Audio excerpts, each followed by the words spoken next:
Ladies and gentlemen, fans and combatants, this is Mortal Kombat 11, where we're about to see some of the best players in the business duke it out on a one-on-one basis. My name is Darth Arma, and I have the pleasure, the privilege to share the commentary desk with Mr. Aquaman, the only man brave enough to main Ares in Injustice 1, and just an overall positive figure for our community. Mr. Aquaman, thank you so much for being here today. I absolutely love you. That's what you're heading up your sleeve, is that I was an Ares main, of all things.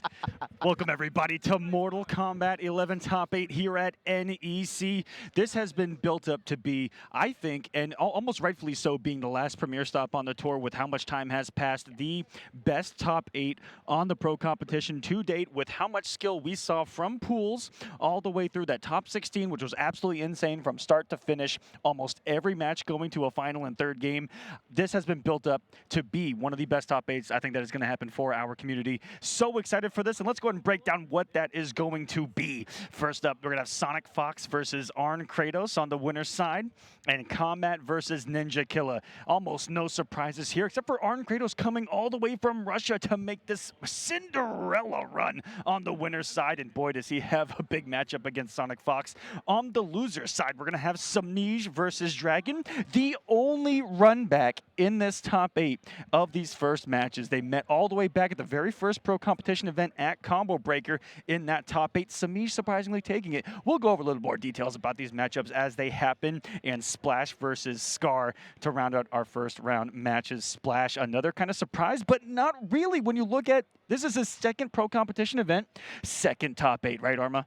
Right away. And this is, Splash has been putting in work, going to local events, trying to just, get ready, get all that practice that he possibly can. And he is really delivered at the two pro competition events that he's actually attended. He is playing phenomenally. Arn Kratos is, again, very talented player. Defense, defense, defense. I've never seen someone so committed to holding on to block and just waiting for the opportunity. I watched him just outweight some of the best players in the business. And characters, and upgraded Jackie. He just blocked everything. He waited. Waited for his turn, and he seized the moment. And that's what he's going to need here against Sonic. Arn Kratos has a reputation, but it's been online as being this incredibly skilled player, and everyone had their doubts, but guess who's proving them wrong here? It is Kratos here in the winner's side of top 8 of the final premier event, and going to show that he's one of the best in the world. And coming all the way from Russia, got to give massive shout outs as we come here into game number 1. It's going to be, what's it going to be? Is it going to be the Soul Eater pick, or is it going to be Warlock here against Collector? We have been seeing him play both, so it could be either one depending on what he wants for the situation. Let's see it. Let's see what that variation is. Are you guys ready for some of the best Mortal Kombat 11 in the business here? Going right here with the Warlock variation is Arn Kratos and SonicFox. They're staying true to their word, picking only Collector for this entire tournament. Had a couple of scares too, did Sonic, in the pools and in top 16, but has made it work, has made the adjustments on the fly. You just can't downplay this character anymore. That's it. Everyone playing this character cannot downplay this character anymore. SonicFox is proven it. Oh, and I don't know if that was an input error or not, but accidentally teleporting themselves into the corner right there. But it's a massive pickup, but a little bit of an execution error to start us off. Maybe feeling the jitters here. Quite possibly here. SonicFox has Arn Kratos up against the corner. Going to be doing a lot of damage here. Upwards, I'm sorry, just barely 30% here, 31%, and just hits him with a regular string, and that's going to be all she wrote for this round. SonicFox taking the lead. So much does Sonic open up people with a threat of command grab, with a threat of normal throw that has double crushing blows, to walk up, wait a split second to try to get you to press a button, and then forward one you into just exactly that. We've seen it time and time again so far in this bracket. Arn Kratos. Yeah, it's going to be very interesting for SonicFox dipping into normal throws, especially when he's got a mid-command grab in this variation. Almost find no reason to do it outside of just cashing in on those crushing blows. But is Arn Kratos the type? Because every time he's always avoided the throw so perfectly, and as soon as I say that, he's just getting thrown here in the corner. Yeah, you gotta be careful in mid-command grab again. And this can just loop if you have nowhere to go, just like this. And it's gonna be the threat of everything that is gonna be so massive for SonicFox. The threat of normal throw, threat of the crushing blows. And then if you're trying to make a read on that, he's got the mid to really mix you up.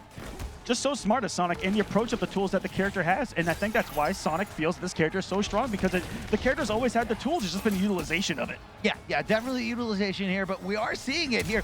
Oh. Great down two, one of the best down twos in the business. It lowers that hurt box, and SonicFox taking this game nice and clean here. But guys, remember, this is pro competition, so at pro competition rules, no longer a 1st to 2. Now, every match from here on out, every set is 3 out of 5. So Arn Kratos has a little bit of breathing room. He can go back to the character select, but opts not to. Instead, going right into rematch, doesn't even want to take a break. What do you think about that?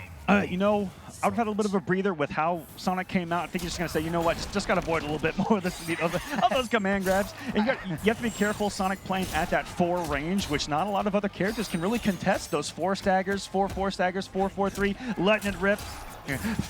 Throwing the Beyblade out there in the field. Yeah. And look at this massive B&B damage. Even on the breakaway, still eating 22 before it is not the best day at the office here in NK11. No, definitely not. And SonicFox are doing a great job of staying right outside of that wake up 3 range, kind of forcing and making Arn Kratos no longer, go for those options. And then once that happens, that's when you can go in with the mix, command grab or no command grab. Great punish here by the Fox. All right, just a little bit of insider information. I was watching Sonic practice those punishes right before getting this top 8, as well as looking out for the Soul Eater pick and practicing the mix-up off of the back one that variation possesses, but it's going to be the Warlock pick and looks prepared for both the Sonic. Oh, yeah. And taking away that tool, right, that Arn Kratos is used to getting away with, just throwing out those skulls. Not against Sonic here. Knowing exactly how to punish with that forward dash into the 4. And look at the reward. Massive damage, no breakaway available. Looks for the reset.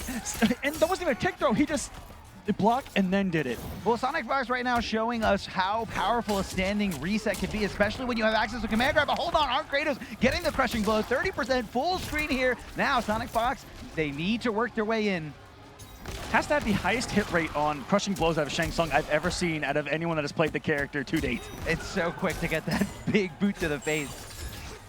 Oh, look at the teleport, a little too slow. With the down 4 instead, maybe sticking with the 1-1. Those teleports do recover awful quick. The frame data makes the otherwise, though. And avoiding the kill with the breakaway. That means that Sonic believes in the round, in the comeback here. He at least believes in being, or I'm sorry, they at least believe in being alive long enough to get some bar back.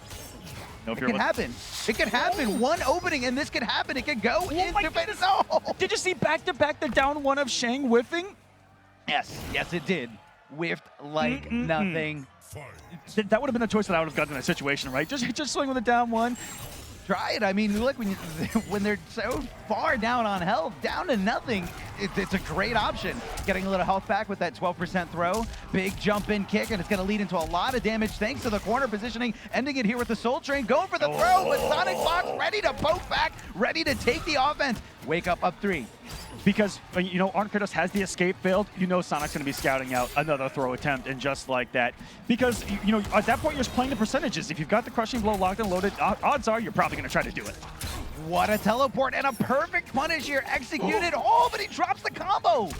Breakdown 2. You can't jump in on SonicFox. You just can't. This is one of the best anti-airs versus arguably one of the best jump kicks in the game. Shang Tsung, Kung Lao up there in the top tiers, and there's another one for you, and Arn Kratos all of a sudden tied this up at 1-1. We got ourselves a match. I think I just got done saying you can't jump in on SonicFox, and that was really the determining play here. And like you said, Shang Tsung has one of the best jump kicks in the game. It's just got that special angle to it, and that's not in the frame data. Yeah, so it has the angle, and in the frame data, it has the startup and the active frames of what you want. Great command grow, and it's amazing Oki. Leaks close enough, but great down 2 here by Arn Kratos, recognizing it fast enough for those active frames to come into play. A great poke, and SonicFox is finding themselves really close to the corner here. Big conversion, just close enough to pull off all this damage. 30%, which is a lot for Shang Tsung. That it most certainly is, and Arn Kratos has found the damage with this character, which is something we're not used to really seeing too much in competitive play. It's the more laid-back, zony style. Just get the 200s, the 220s off of the zoning eruption combos, but not Arn Kratos. He's finding the damage, finding the crushing blows, and just looks like a master of his character. Absolutely, absolutely here. Great blocks to the full string. Doesn't get anything afterwards. Instead looking for a short hop. Not sure if that was an input error, but doesn't matter. Arn Kratos ready to take the lead here in game number 3 as he is up 1 round over the Fox. I think the biggest question, one of the biggest questions of the tournament is what will happen when Sonic goes down, potentially 2-1 situation. Will they come off of Collector? But we saw on the winner's side was down 1-0 against someone like Biohazard and stuck with it and still made it work because, again, the adjustments mid-match. I mean, you gotta consider that, you know, SonicFox, that they know that they're a shoe-in here for Final Combat. So, you know, not as serious of a moment here, but you can't sneeze at the amount of money that these guys are all competing for. There is still $10,000 on the line here, and and you're right, Sonic is not only locked in, but locked in at first. There's no way to pass them in points. It's just been too dominant of a season. But of course, you know, when you're on top, when you're on the top, you want to stay on the top, and so you want to win everything leading up into it, and that's kind of the, you know, the SonicFox mentality is staying at the top. Yeah, absolutely, absolutely true here. Great jumping kick over to the other side, and still no anti-air, just kind of waiting for the opportunity is the Sonic. Oh, breakdown 2. Scary situation right there. You know, Arn Kratos had those plus frames. If Sonic had decided to disrespect, Fatal Blow could have been sitting there. Very scary, but SonicFox able to stay alive with her back to the corner, too. Ooh. Scary whip to stand 1 in that down 4 range. Just jump kicking in and says, you know what? Try and anti-air this. Shank slings down 2. Not so good as Collector's there. Just challenging him. Great hit confirmed here, but drops the ender, doesn't get the combo extension, but it's okay. Arn Kratos picking it up right where he dropped and, you know, taking advantage of the momentum, taking advantage of the fact that Collector was still blocking. One of the few characters that can punish that forward 3 string as well. You saw the ground eruption do it, gets a great read on the 4 attempt out of Sonic, and Sonic mixing things up so well. Hasn't done the forward 1 stagger really at all this match. No, but, you know, these command grabs have been pretty successful. 150 damage here, and ready for the teleport, ready to react. Arn Kratos has SonicFox up against the ropes here as Arn Kratos takes the lead 2-1. And a lot of people considered Arn Kratos to be the underdog, but like you said, sticking with Collector here, SonicFox not straying away, and now locked on this character for the entirety of the set. They need to win the next 2 games if they want to stay in the upper bracket here. If you saw there, Arn Kratos gave us a little bit of a wink right there. It's those mid-match adjustments. Doing something differently against those teleports that he was reacting to earlier, but with the wrong normal, it seemed. This time going with the 1-1 looked to be a much better choice, and caught Sonic off guard, thought he may have been able to get away with murder. Oh, this is the sexy combo.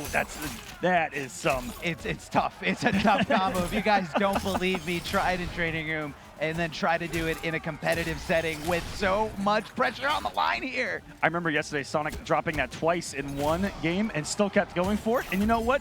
Hit it from then on out. It's that belief. And with that belief has a huge lead. I think was a little late on the down 2 attempt right there, but got the low profile set just by holding down.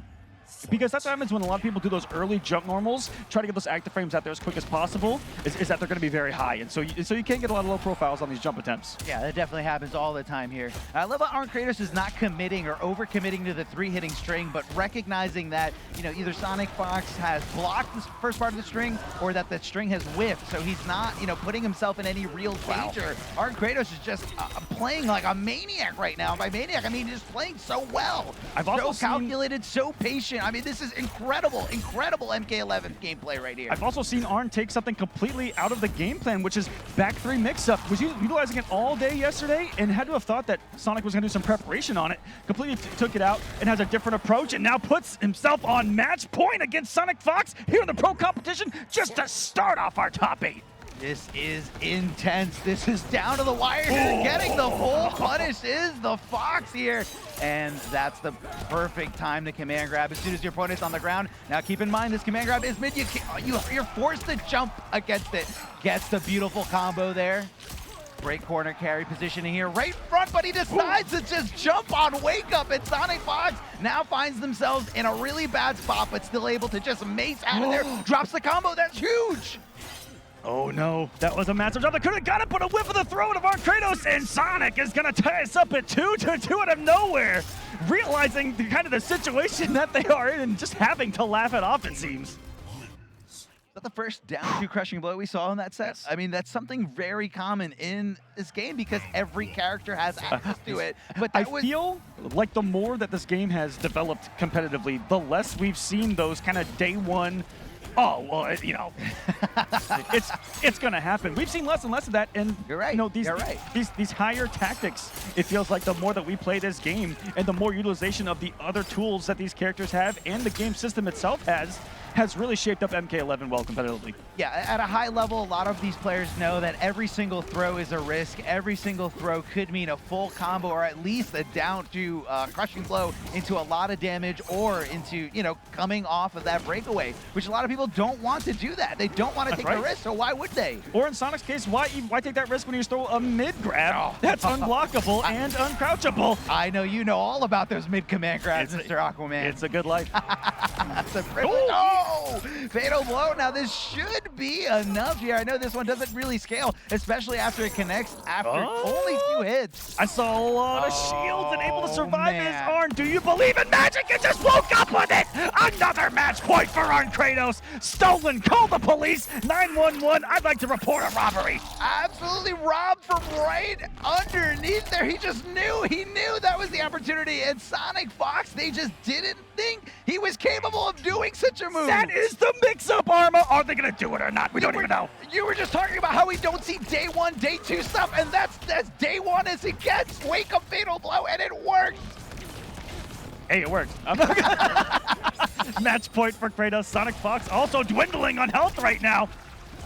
Being zoned out so smart is Kratos, not trying to take too many risks. We know that the threat of teleport's there the entire time.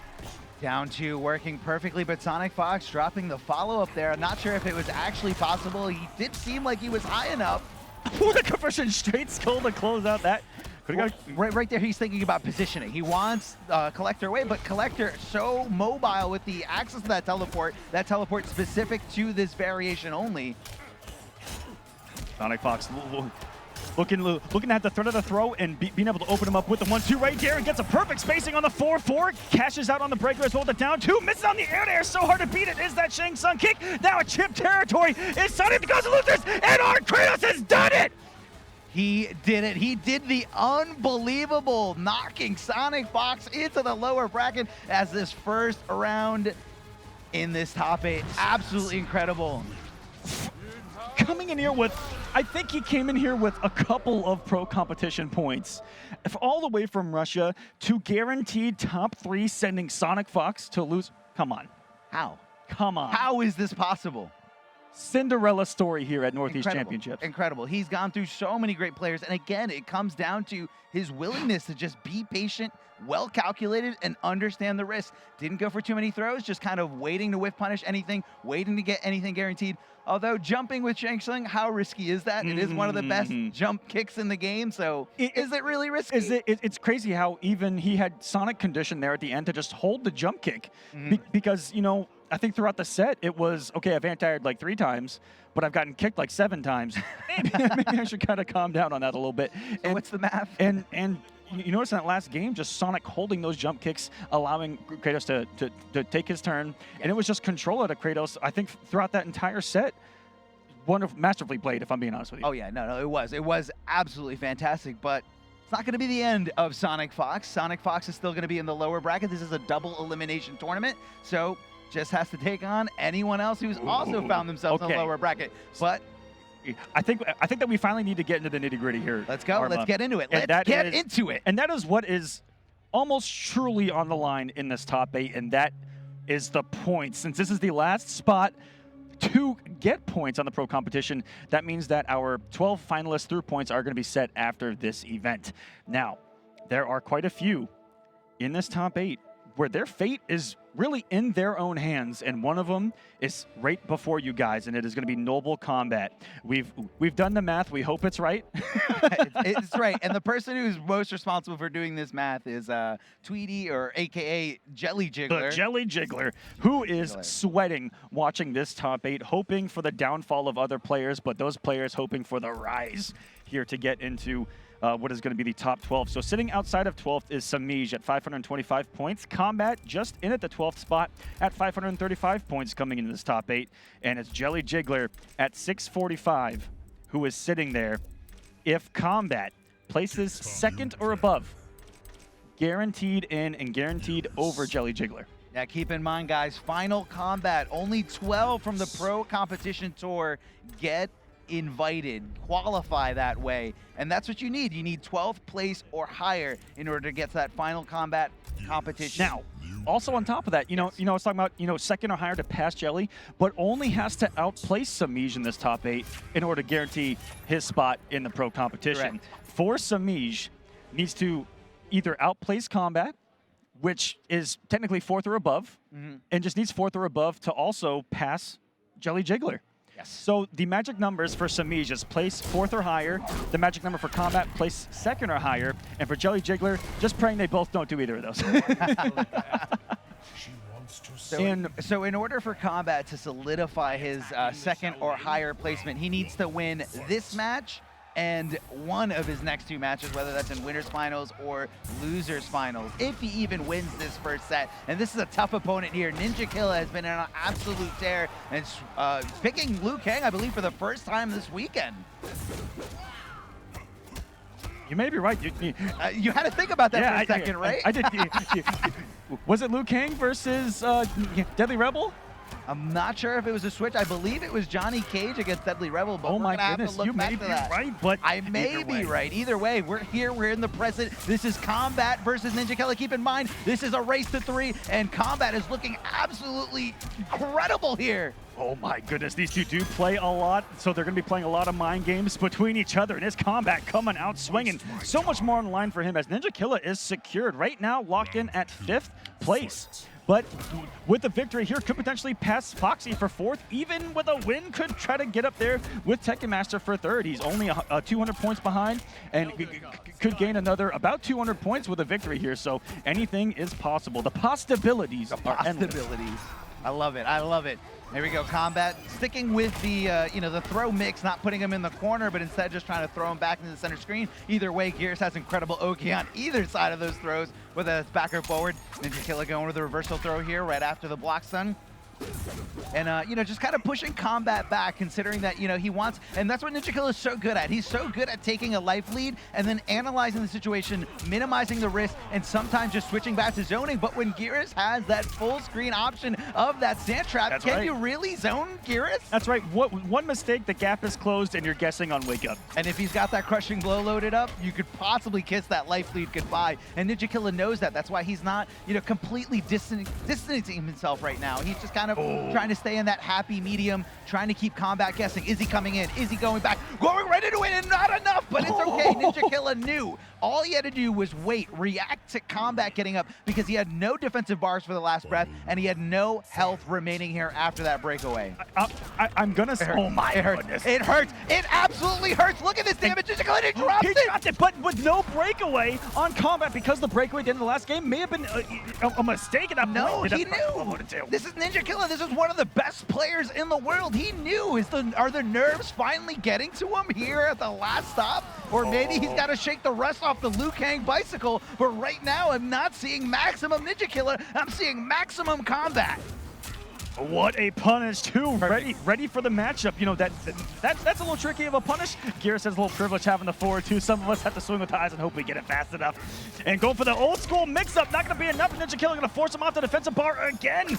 And you need to be careful. Any hit right now in the fatal blow, any stagger that Liu Kang has 15 of that are plus on block. I'm so scared. Intercepting of the throw that could have been death, and takes it. Combat up 1-0. A lot of game to go, though. And Ninja Killa did react to that throw, but unfortunately did not tech into the correct direction. Instead, Ninja Killa assumed a forward throw was coming as he teched with 2 or 4, but Combat guessing right here with that throw. All right, I've heard through the grapevine that what's about to happen is happening. That Combat told me coming in this match that all he had to do was win game 1, and then it was going to be a counterpick war from here on out, and that's exactly what we're seeing right here. This is one of the premier picks against Geras, who is just a strong character overall, and even in a situation like this, it's still winnable for Geras, but Johnny just has those low profiling properties. Oh, well, yeah, well, being able to switch, economists will call it the first mover advantage, because once you win, you have to stay on that character. But if, let's say, say, for argument's sake, if Kombat loses this match in this set, he has the ability to switch to a different character. And we all know how many different characters Kombat plays, which is a lot of them. The cast. The cast, if I'm being honest with you. Ooh, trying to throw that stand too. And a rare drop from Ninja Killa. Ninja Killa's number of dropped combos in the pro competition, I can count on my hand, I think. Oh yeah, oh yeah. He's an execution monster. Absolutely phenomenal. Practice, I imagine practice room every day, drills in and out, because that execution is impeccable. Ooh. Going right for that fist, canceling right after that first string, really trying to mix it up here against Ninja Killa, but Ninja Killa able to assess the situation, getting the momentum back on his side, and finishing and taking this first round. Wonderful position too with Kombat's back to the corner. This is where Johnny can just put you in prison with the normal. Is this gonna be a pickup? No, doesn't go for it. And doesn't go for the down one, possibly thinking that, I'm not sure, maybe it wasn't high enough. I think Ninja Killa would know better than anybody in the world. Absolutely. If someone's going to get damage that's on the table, it's going to be Ninja Killa. He does not leave anything. Oh, that was definitely a flawless block attempt, an aggressive offensive attempt here to flawless block the specific timing after your safe string. Very common in a lot of high-level players. And Kombat has fought this entire match with no defensive bar. Just keep wasting it. Man, just every time he gets it, has to break away again. Coming with the frog splash. Great fuzzy block there by Ninja Killa, as you can see, standing up a little bit later for that overhead, and that did not combo at all, but Ninja Killa caught not blocking low. It happens so fast that if you just press a button, you're getting hit by both. Yeah. Kind of before you even realize what's going on. No breakaway available. Is going to have it now. Fatal blow situation for both. Oh, he woke up buttons!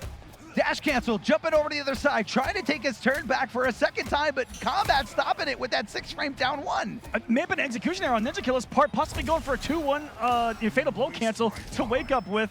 Oh my goodness, all tied up at 1-1. And Kombat, again, for the position I've seen him in throughout this particular match, it's a miracle it's right here at 1-1. Like I said, no defensive bar pretty much the entirety of it. And Johnny Cage going to work here, thinking the breakaway was coming. It was Ninja Killa because it comes so early every time. Yeah, it definitely does. And you know that you can't be too predictable when it comes to the breakaway, but a lot of pro players love to just kind of do specific combos when they know breakaways on the table, but this is oppressive here, and he sniffed it out. He sniffed it out like nothing. And Kombat looking absolutely desperate here in the corner, desperately trying to jump out, and Ninja Killa back on the board, tying it up 1-1. But again, we talked about it. Economists call it that first mover advantage. Kombat able to switch over to a different character to counterpick Ninja Killa, who is locked on this character and this variation. What variation is he picking? Is he picking 3 or 2? Looking at outtake. He plays both. Yep. Outtake. It is going to be outtake. And we saw this matchup yesterday when it was Rewind versus Ninja Killa, and Ninja Killa was able to take it. A lot of force balls. And guys, keep in mind, even though this is a mirror match, these guys are playing different variations. You're going to see the Ninja Killa, Johnny Cage doing the straight fireballs in the showstopper variation, but the fireballs from Kombat's Johnny Cage going to be doing a little bit better at full screen to mid screen, because they arc down and they do so much chip and have a great advantage. Exactly that. So there's not too many differences in the game plan, I feel, between these two, you know, matchup dependent. But here in the mirror, it's going to be all about who's going to outspace the other. And there's a little bit of differences in the pressure. You know, Showstopper does have right here the side switch ability off of his confirmable launcher versus the nut punch of outtake, and as well as the projectile able to jail in the plus frames. Yeah, definitely. And you know, one thing that Showstopper does have. Wait, hold on. What? Timeout. Did you do that? Timeout. Jumping kick shadow. Is that allowed? Jumping kick shadow kick. That is the most unsafe thing he could have done. I would have rage quit in a Combat League match if someone did that to me. He jumped in, he was so plus, and what did he decide to do? His unsafe high. Why would he do that? But it worked. It absolutely worked, and it's definitely getting under his skin. Maybe that was the intent. It had to be. It absolutely had to be. Wow. Rising Star, so good. A great move that you can keep safe with the amplification bar. What's wild is they did it without any meter to back that up. If that would have gone blocked, full combo punished. He knew it was going to hit. He knew it. And there is that camera coming into play again for the side switch to get him out of the corner. And we saw Ninja Killa do that so much against Rewind, and that was a big factor, is that when he got the hit with his back to the corner, was able to put Rewind there. Oh, yeah.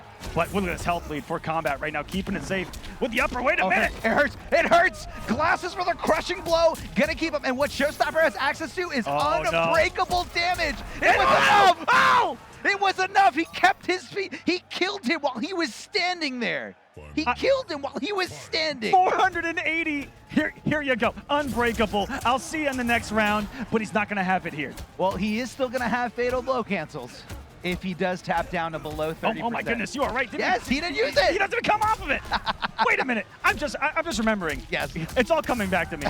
The horrors, the horrors. All the memories I blocked out of my head because of Combat League. The horrors. Keep in mind, I already would have quit the match. Would have been queuing up for the next one. Looking for down two and a great punish here by Ninja Killa. He's not letting that one go. Launching him right away as he knows Combat does not have the ability to break away. He doesn't have two bars. Looking for a flawless block attack of his own. That second kick, just like life, coming at you fast. The whiff punishing here, but although Ninja Killa didn't have any bar to cash in for a lot of damage, so I think Combat decided it's okay. I should take the risk here. Wait a minute. Oh, he dropped it. That had to be some massive input error. Oh, not like this. He dropped it. He kept it safe there with the amplification, and Ninja Killa, despite the first mover advantage, taking the lead 2-1 here over Combat. Combat really needs to think. Combat needs this second place more than anything right now if he wants to qualify for that final Combat and solidify his spot into final Combat. Okay, Combat. Thinking about Eternal Gearus. Eternal Gearus has floating over Infinite Warden again. Yes. Just thinking it through. Honestly, the cage pick looked good. It was just the execution error there at the end. And that comeback from Ninja Killa in the second round. Absolutely sensational. So much damage. Again, killing them on their feet, giving them no access to breakaway. You cannot stop a combo if you're not getting This is why trouble. Johnny Cage is looked at as the apex tier of Mortal Kombat 11. That's like beyond S tier. Yeah, having all the jailing strings and the potential plus frames. Look at Showstopper specifically, having that half-life, nothing you can do about it. Finish. And Combat going for the flawless block from a very far low poke, and Ninja Killa able to make that up to whiff and gave him a full combo punish here. I'm actually surprised that Combat's going back to Infinite Warden Gearus here. I think he's anticipating whatever Ninja Killa can pick after this. Yes. He's trying to cover the Liu Kang route, and he knows that he can beat Liu Kang with Infinite Warden. We saw that in the first game of this set. Yeah, after he lost that +1 advantage, yeah, things changed. They do, and you got to change up the strategy, and I do like the play here by Combat. He's thinking long-term. He's thinking, I need to beat Showstopper and anyone else Ninja Killa could possibly be picking. Just has to get through this first, and it's a dwindling health bar on Combat's half. No punish. The forward one raw is punishable. Ninja Killa almost getting it too. Trying to swing after a down 4. And I feel like Ninja Killa is catching on to a lot of those reversal throws here by Combat. As soon as he's done blocking anything, ready to throw back, possibly to throw off Ninja Killa's incredible ability to flawless block things. We've seen him doing it time and time again. Great back throw to switch up the corner positioning here. Has him stuffed up into a corner. Slight delay there by Combat on the Oki forward 2-1 as well, trying to mix things up the throw timings, and that had to have been something. Getting down 2, crushing blow out of Ninja Killa. And look at this. Getting the health lead here. Can't keep it plus. I've noticed Ninja Killa doesn't really like to come off the plus frame, just keeps it safe and saves the bar. I mean, he looks at the life lead and he says, am I in a bad position? Do I have to take a risk? Do I have to take this from my opponent? No, let's back off and see what we can do. Staggering safely with the 4-3, and this is just an onslaught from Johnny Cage, finally utilizing the plus frames. Great call out there of the breakaway, knowing that the max damage you could possibly do is from a big down 2, and this could be curtains. And absolutely devastating for Combat as he finds himself in the lower bracket, losing to Ninja Killa. Ninja Killa moving on to winners finals, where he's going to be facing Russia's greatest player, Arn Kratos. Oh my goodness. And so Combat right now is going to be in a position where he is Dragon's #1 fan in the world. #1. As coming up next, we're either going to have... Not only him, but also Tweety, a.k.a. Jelly Jiggler. Yeah, Tweety and Combat. Absolutely rooting for Dragon. All former teammates, but like the whole lot of them. So they're very familiar with each other. And this is going to be an insane match. Like I said, those first 2 matchups we never saw in the pro competition before. Ever. This one we have, but it was a long time ago. I say a long time ago, like 6 months ago It feels like forever ago. It feels like it was like in the 6 years ago. In the FGC, 6 months may be a long time, but back at Combo Breaker, these two faced off in the loser side of top 8, and Semiij took it 3-2. And we're gonna see the same character that out of Dragon, and I believe something different out of Semiij. I think Semiij took that with Katana way back in the day. Yes, believe it or not. Yes, Semiij was still committed to Katana, and this was prior to Katana getting, you know, a few little adjustments, a few little buffs here and there. I was talking to Semiij She's actually gotten better, but yes, I have. But has gone down in usage. I feel like I don't know how it works. I mean, I guess you have less to downplay, so you don't want to play him. I was talking to Semiij a little bit earlier before this this top 8 started, and he's even 10, 15 minutes before top 8 started, he still wasn't sure which character he was going with. So to me, that either tells me he's trying to just play as laid back as possible, not trying to overthink things, because if I was Semiij and I know that the top 8 is set, I know what opponent is in front of me, what opponent is in my way for me to qualify, I'm going to dissect that matchup, I'm going to think about it over and over and over again. But Semiij just says, I'm not sure if I should pick Katana or Cassie. yeah. I'm still not sure. I'll figure it out. I'll figure it out. I said, you can request a blind pick, and he's like, he's going to pick Cetrion no matter what. So he's like, I'll figure it out. With Sindel not legal yet, I think we know the pick out of Dragon. But we have seen surprises before. If you remember DreamHack Montreal, we saw the surprise Hypeborn that almost upset Sonic. That's right. That's right. Dragon with that beautiful play, hoping that SonicFox would break away. Oh, it's down to a hill. My hoping the breakaway was going to happen in order for you know for them to stay up in the air, and it didn't happen, and got full combo punished. These two have had, you know, very different pro competition years. Pretty inconsistent has been Semiij throughout. Starting off very similar, Combo Breaker, Semiij beating Dragon for that 4th place spot, put Dragon at 5th, Semiij at 4th. Look at CEO. And on, Dragon hasn't placed worse than 5th at a pro competition event. So if he loses here, this would be his worst showing to date. But Semiij has been all over the place. A 4th finish, 33rd finish, 9th, 17th, and 7th. So ups and downs has been Semiij. So we'll see what happens here at NEC. Again, 1-0 over Dragon. I'd be pretty confident, even with that. You know, just that's something to go off. Is that if you're undefeated against a player, I think you'd have that little mental chip on your side. You have to. But we've seen, you know, Semiij able to adapt, able to compete with the best of them. You know, throughout MKX, throughout Injustice 2. And I like you said, inconsistency, which is not usually something that I'm familiar with seeing when it comes to Semiij. Absolutely, this is he's the machine. He's a pro. He was programmed. there was one point where you just auto write him to a certain placing. I feel like back towards the end of MKX and in Injustice 2, so solid. But here in MK11, it may be a bit of, you know, that character crisis that so many people found themselves in. And for Semiij, trying to find a character where the tools fit the play style. And I think that it's just been a long process because, shockingly to me, post-patch has stuck with Digital Soldier Cassie for the most part, and no one else has. So many people said there's a gap in something safe. No more. No, thank you. The whole character is trash. I'm gonna jump, abandon ship. You know, run for the hills. Go to Twitter. Start complaining. Okay. If you don't mind me saying, our community has this tendency of no matter what is changed, no matter what happens, abandon ship. It's like Bender in Futurama. Like one thing goes wrong, hey, the microwave isn't working, abandon ship. Just flailing your arms around and just running. Just flailing your arms around and jumping ship on these characters that may not be so bad. May not. And again, if anything's worth attaining, it's going to take some practice. It's going to take a little bit of exploration to really see what the true potential of a lot of these characters are. I mean, before, you know, a few weeks of SonicFox saying Collector is S tier, Collector is really good, Collector this, Collector that, everyone was saying this character is useless. Yep. And SonicFox, they're here today proving everybody wrong. I can quote so many responses that are just like, oh, can't make top 8 using only Collector, blah, blah, blah, blah, blah, XXXXXX. Screenshot them all? They're all in DMs? And then just post them all when the event ends? No, I'm not that savage. Or am I? Pretty savage. Maybe. if it was Cordal, absolutely. I've got every down plate. No, I'm just... you would post it with the upside down smiley face. I have myself quoted, okay? I've got ammo against myself on that one. But yeah, it's just, you know, how do I want to put this? Tell me. explore some more.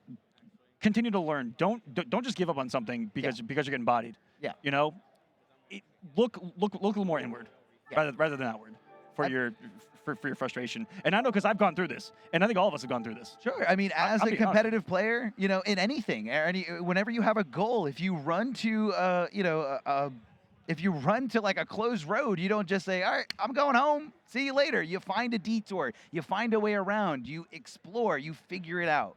So you guys can. Yeah. Can. Each and every one of you watching this have the potential to be the best you that you will ever be. I thought you were going to say one of the best in the world. I'm like, well, there can be only one. But the best you. I mean, not the best you, baby. Everybody watching this might not want to be the best Mortal Kombat 11 player, but they might want to be the best of anything that they love doing. Follow your passion. Follow your dreams. I also want to fast forward a little bit to what is going to be Winners Finals. And it is, I think arguably since his Insurgents, I think that we can safely say that since Ninja Killa started going to pro competitions events consistently, 1 and 2 is Sonic Ninja Killa, and that's what is going to be our Winners Finals. But more one-sided than I thought when I looked at the. Oh wait, no, sorry, Arn Kratos. Not Sonic on the winner's side. I was about to go into a complete different tangent. We were just replace SonicFox with Arn Kratos. Okay, I'm sure it'll still work. There we go. Probably not. Probably not. Probably not.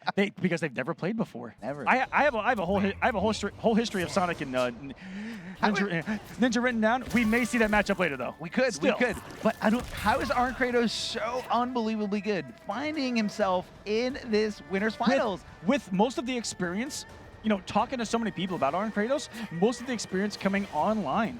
And for this transition here against the best of the best, sensational. That's a testament to how great this online netcode is. I mean, if Arn Kratos can learn every matchup that he needed to get here online, nobody can complain about anything. I mean, if he's getting good enough internet at wherever he is with everybody else connected, because there's more of a scene here in the US, but I'm sure Arn Kratos is either going offline, looking at trading room things, testing drills out. I mean, we've seen incredible players emerge from having absolutely no offline scene, and just like Tekken Master in his debut at EVO against SonicFox.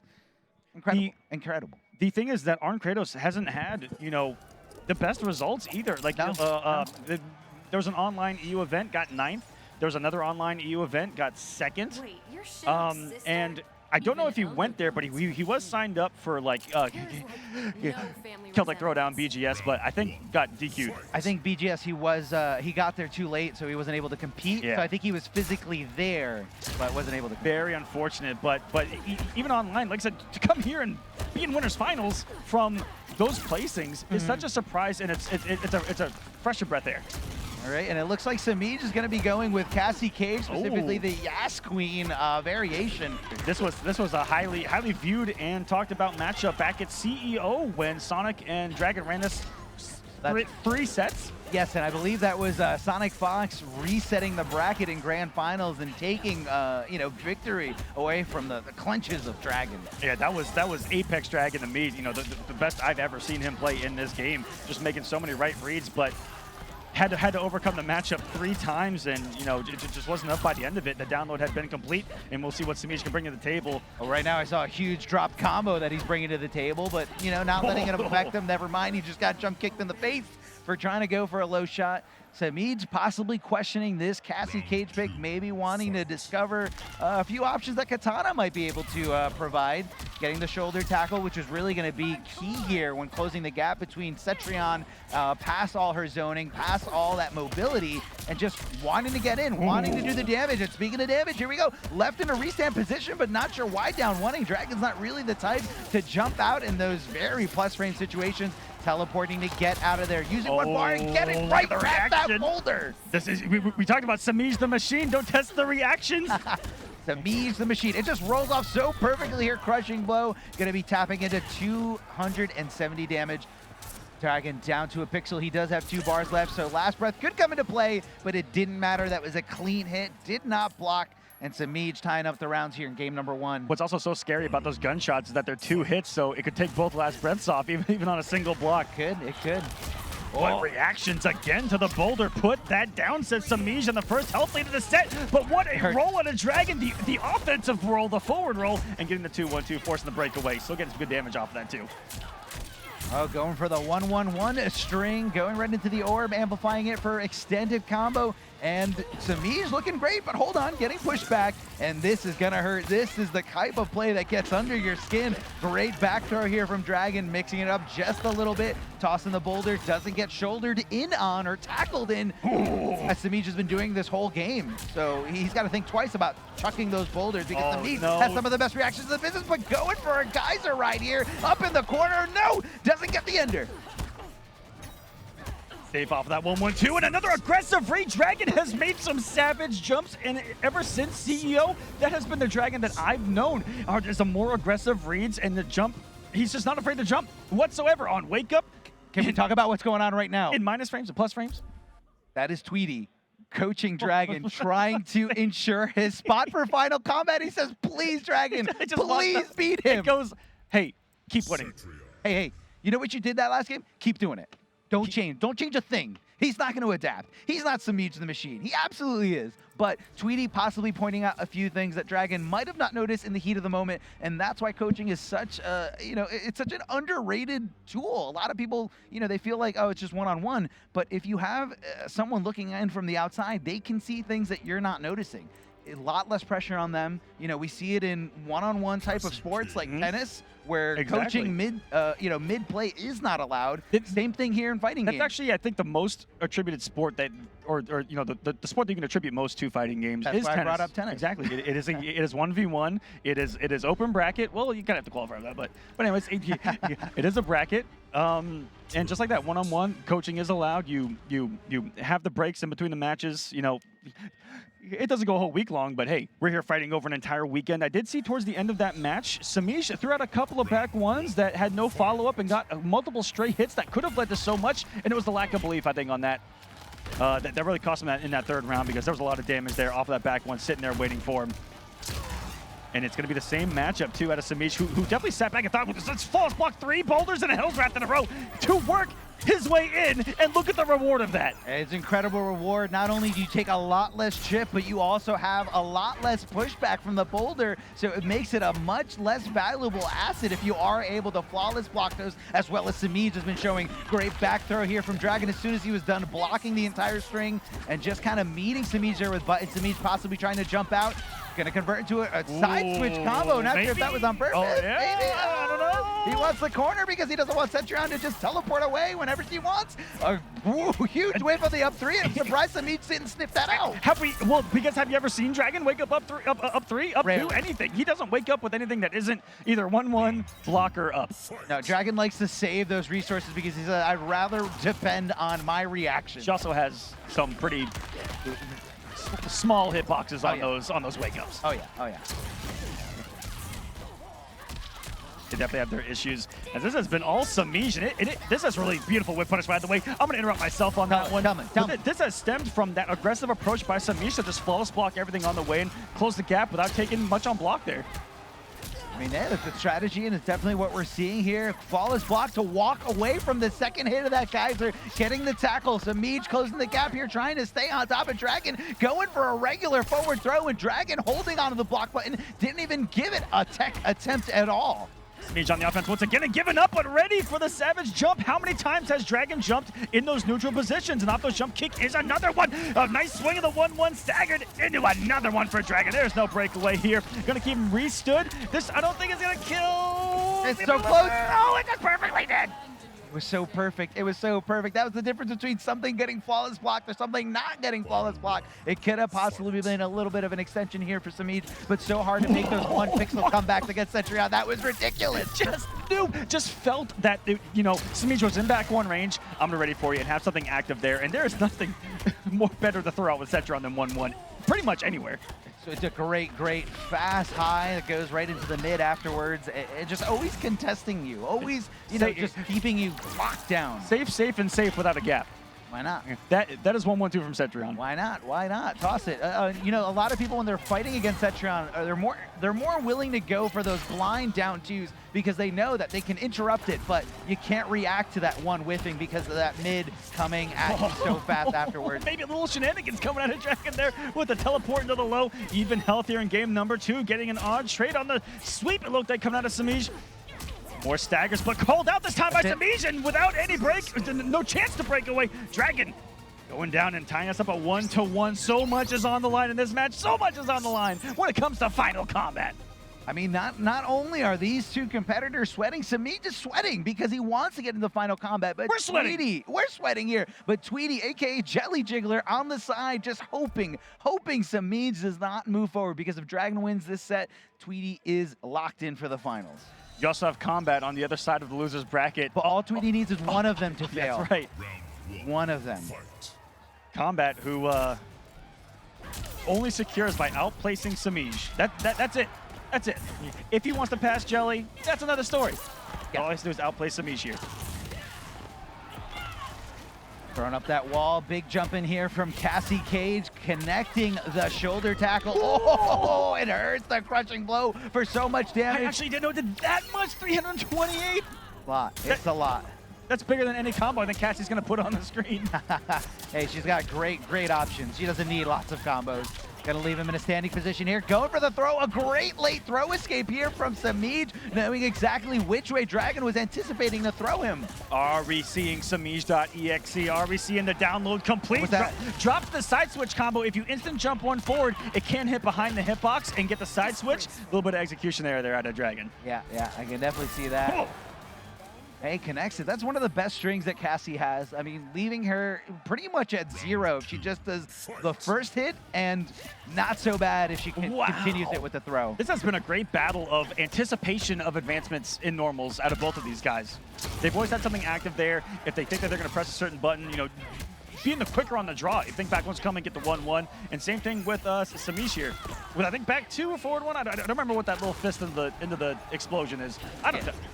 I believe it's, yeah. I know that the second part is with the throw, but either way, jumping over to the other side, quick breakaway from Dragon, utilizing those very fast reflexes to go and use those 2 bars to get out of the combo as soon as possible. Gonna extend it here.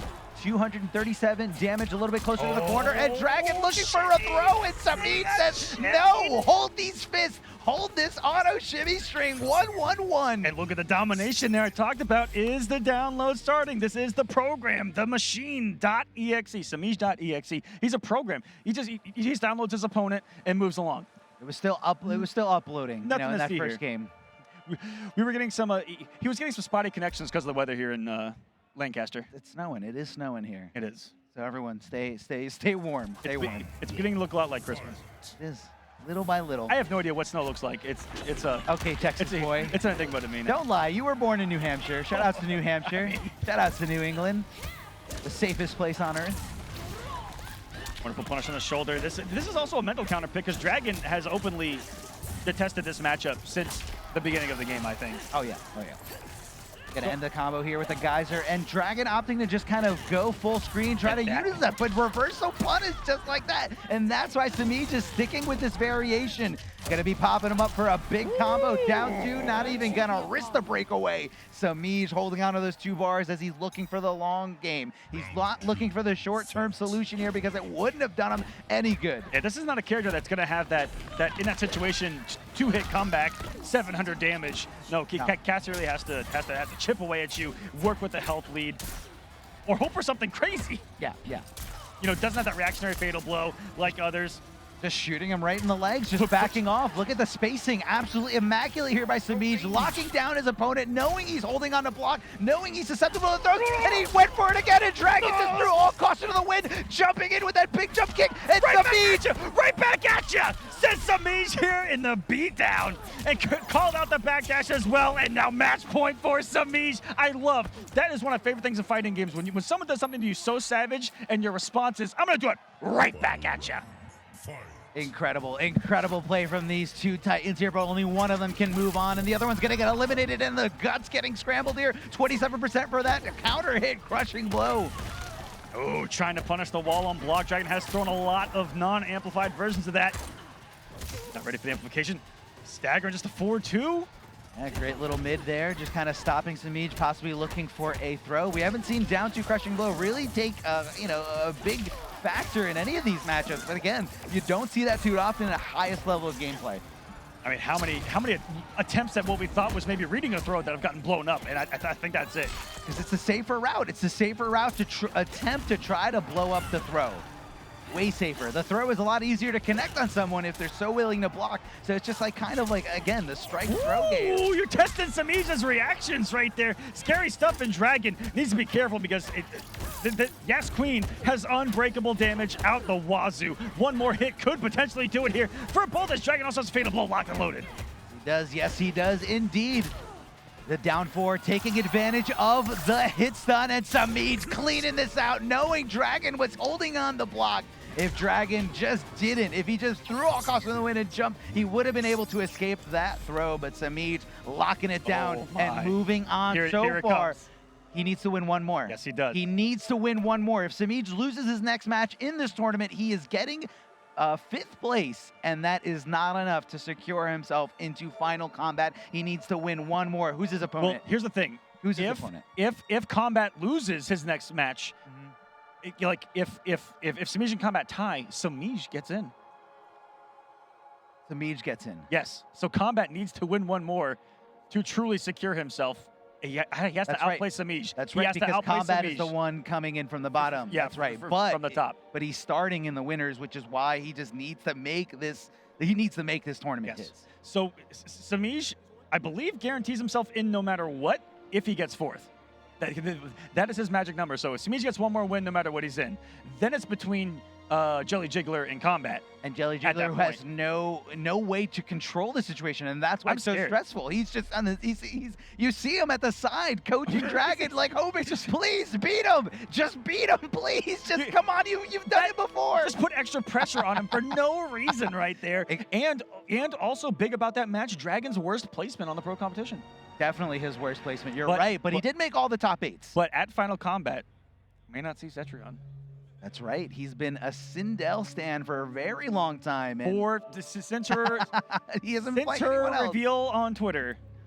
And but you never know. You never know. You never know. Splash, the up-and-comer from New York City, making his, I want to say, his major tournament debut at Defend the North a little earlier this year, getting 2nd place, only losing to SonicFox in the grand finals as SonicFox reset the bracket and took the victory pretty convincingly, but still a good showing for Splash. Splash showing that he has what it takes to hang with the best, going to multiple Mortal Kombat New Jersey tournaments, and also making his premier pro competition, or his pro competition premiere at East Coast Throwdown. Getting 5th place, getting that top 8, and here he is again.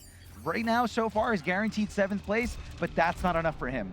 Unfortunately for Splash, I don't think it's possible for him to qualify for Final Combat, but this would be a great confidence booster. Yeah, through the points. So this is him saying, I can go to last chance qualifier and win, with all these other players not in the equation. Correct. Scar's had a very consistent pro competition, 9th, 9th, 13th, 13th, 1st.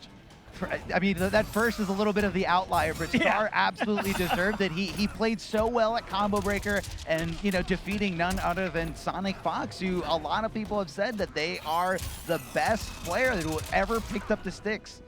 Esports Player of the Year last year, and just so many countless. This year as well. I believe it was Console Gamer of the Year. Yes. Console Gamer of the Year. Also, a big storyline here is, will SonicFox place worse than 2nd?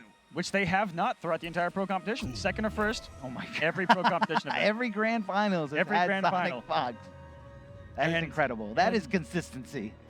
So Scar securing his place in the Final Combat. He doesn't have to sweat it anymore. Also, everything on the line for Semiij.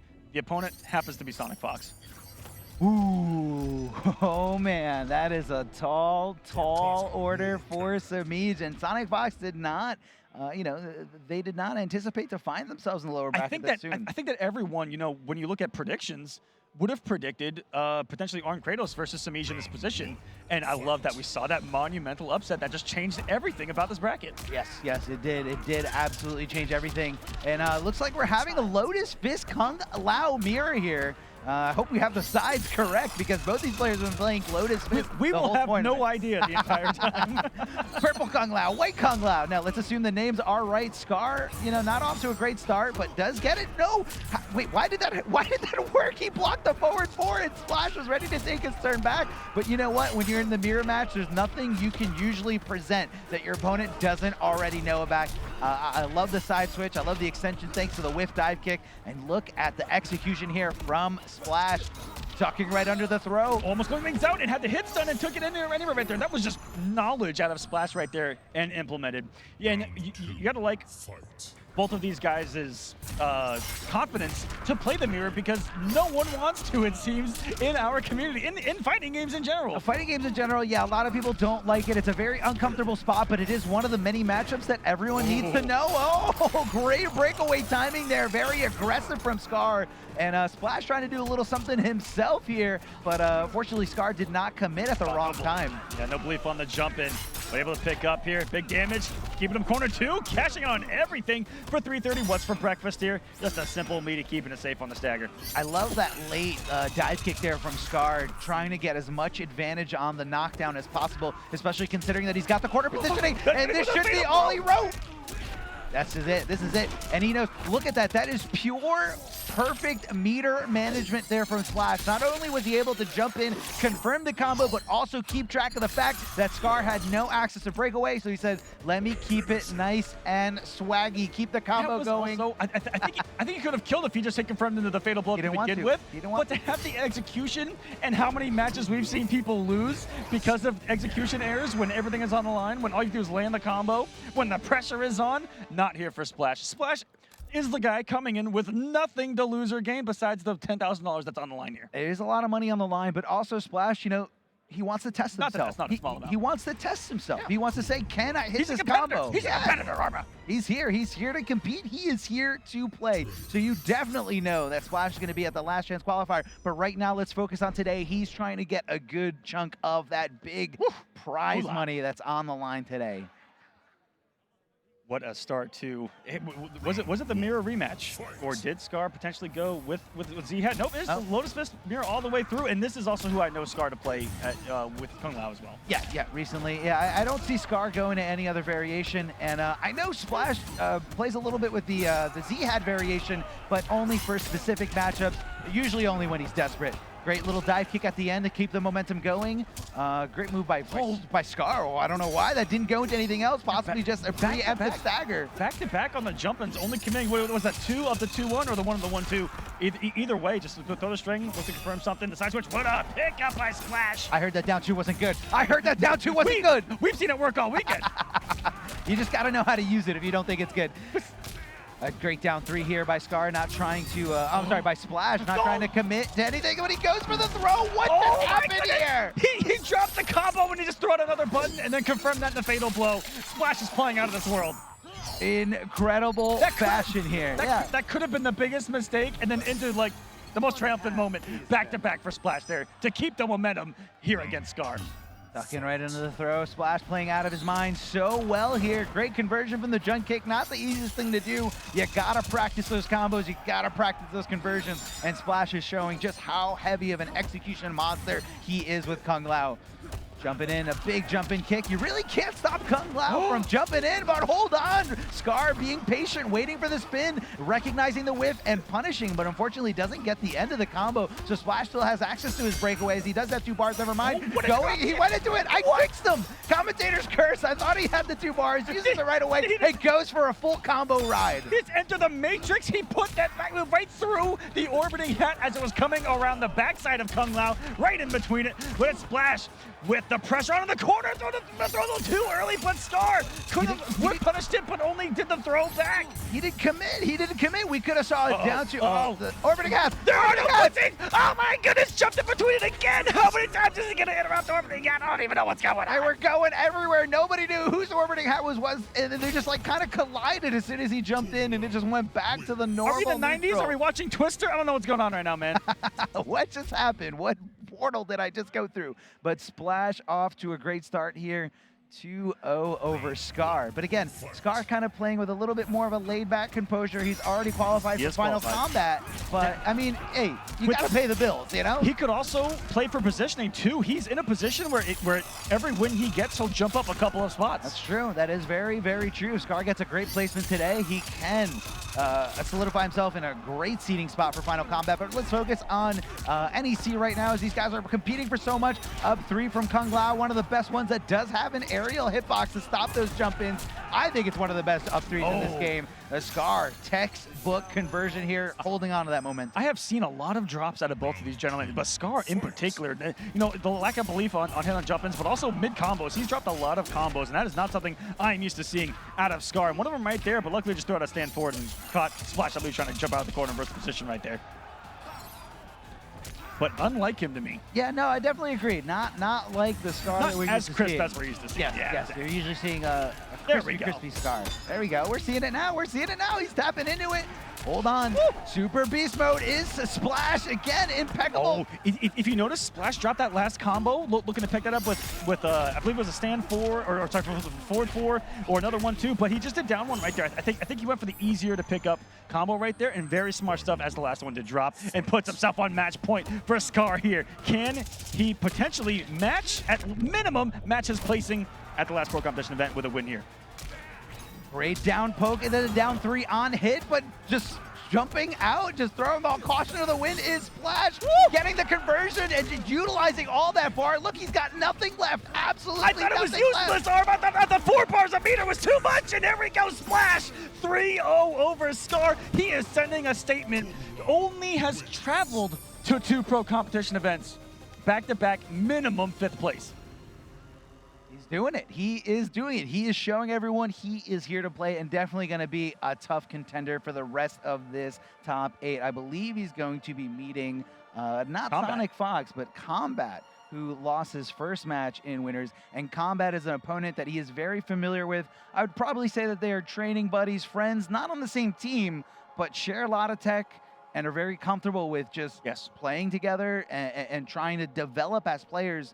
And of course, representing New York City together. Both from the Northeast. Northeast really did show up throughout. I mean, their presence throughout pools and top 16. While we're here in the Northeast, really representing well. And it's just a strong scene that's growing. Has a lot of local presence. New Jersey, NLBC, so many others. Coach Steve starting one. Yes. And there are even more out there that I can't remember off the top of my head. But just absolutely wonderful performances from the Northeast. We also got great representation from all over the country and all over the world here, and so much variation in characters, so much character variety. I'm loving it. I love it. I'm a McDonald's McDouble right now. All right, I love you too. Then Arn Kratos in the winners finals, where he's going to be facing. I'll see myself out on that one. I apologize. I apologize for that one. You want? It's okay. It's okay. We love what we love. There's nothing wrong with that. Can I get a redo? No, just kidding. You guys can edit that, right? Yeah. Oh, this is live? You guys edit that out? Oh, okay. I'm sorry. Sorry. No, you can't. You can't. No. Not sure what the next match is going to be, but again, Ninja Killa, Arn Kratos, winners finals. I mean, I don't think anyone would have predicted it. Maybe on one side, is Ninja Killa has been very successful, especially the pro competition events that he has gone to. I believe his lowest placement was CEO, where he got 4th or 3rd place. Either way, I mean, it's consistent. Winning DreamHack Montreal a little earlier this year with that incredible Liu Kang and all the flawless blocks that anyone could ask for. That's right. And his worst performance was 4th at CEO and the Online East Pro Competition event, where he also lost to SonicFox. Does that count? That counts. Okay, that counts. No, but I mean, I don't think anyone saw Arn Kratos coming. I don't think Gur saw it coming when he lost to him in, I believe, in pools or right in top 16. No, that was pools. And Arn Kratos really surprising everybody, showing everyone he has what it takes. He has what it takes to be one of the best, and he's representing an entire country, the biggest country that there is. But that whole pool was just a masterpiece of upsets and why we play the game. Because losers round 3 was Gur versus Hayate. That alone was like, what? What just happened? One of the as soon as they were playing each other losers, you look at it even before they play, you're just like, one of these guys is gonna be eliminated from the tournament today, right now, in pools. That is insane. Also, if I remember correctly, I never rechecked it, so my bad there. But I believe Splash was sent to losers round 2 as well, and made the run back all the way. Yes, Splash did. He did go down. Pulse in his first match. Yes, in round 2. And Pulse, another New York City player that Splash is very familiar with. Yep. And I believe it was, if I remember correctly, Splash saying something about his, his equipment, his headphones, his personal headphones malfunctioning, and he didn't have sound. I don't know if that was an excuse to just blow off some steam, but he did attest the loss to that. Even though Pulse is a fantastic player, Splash was able to keep his head in the game, keep it strong, keep going steady. But guys, hang on real quick. We're going to go to a break. Don't go anywhere. That's right. Coming up next, we're going to have Semiij versus Sonic, and a big thanks to Turnstile for providing their latest single, Generator, as an official theme song for the Mortal Kombat Pro competition here at NEC. Their latest album, Time and Space, is available right now on all major streaming platforms. For more information regarding tour dates and the latest happenings with the band, visit TurnstileHardcore.com. Don't go anywhere.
Thank you to Fear Factory and their single, Resurrection, off of the album Obsolete, for being one of the official theme songs of the last Mortal Kombat Pro competition stop here at NEC. Welcome back, guys. This is NEC Top 8.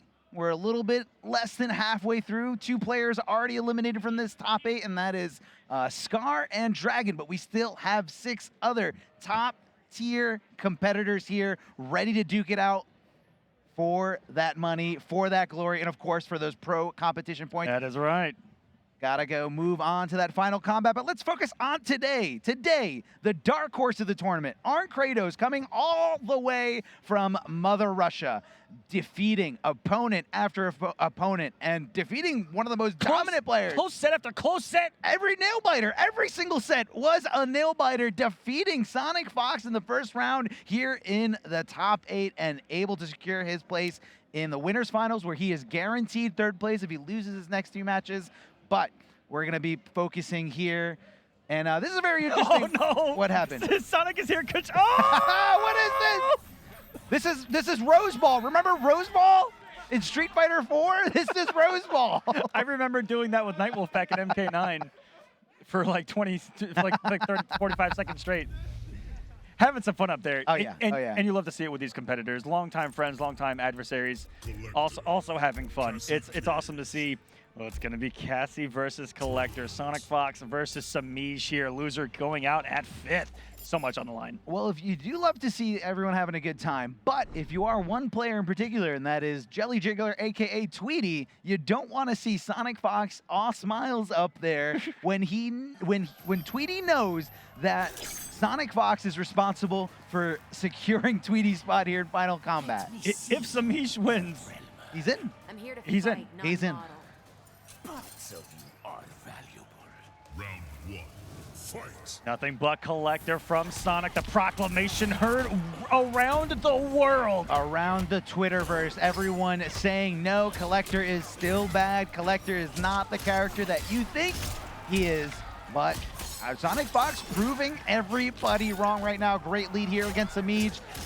Kind of just trying to see if Semiij is trying to jump to avoid that mid-command grab, because that's the only way you're going to be avoiding that mid-command grab right there, as he just stabs Cassie Cage right in the chest there with those 2 knives, thanks to those extra arms, those extra limbs on his back. Oh, baby, and the unsafe but anti-counter poke set up there, too. That's just going to keep you guessing off of that down 1 throughout the rest of the set. And these are just the mind games on top of mind games that Sonic puts on the screen, trying to anti-air a jump kick a little too maybe late on that stand 1 attempt. But Collector stand 1, I don't know if I've seen it as a real consistent anti-air, but hey, this is Sonic.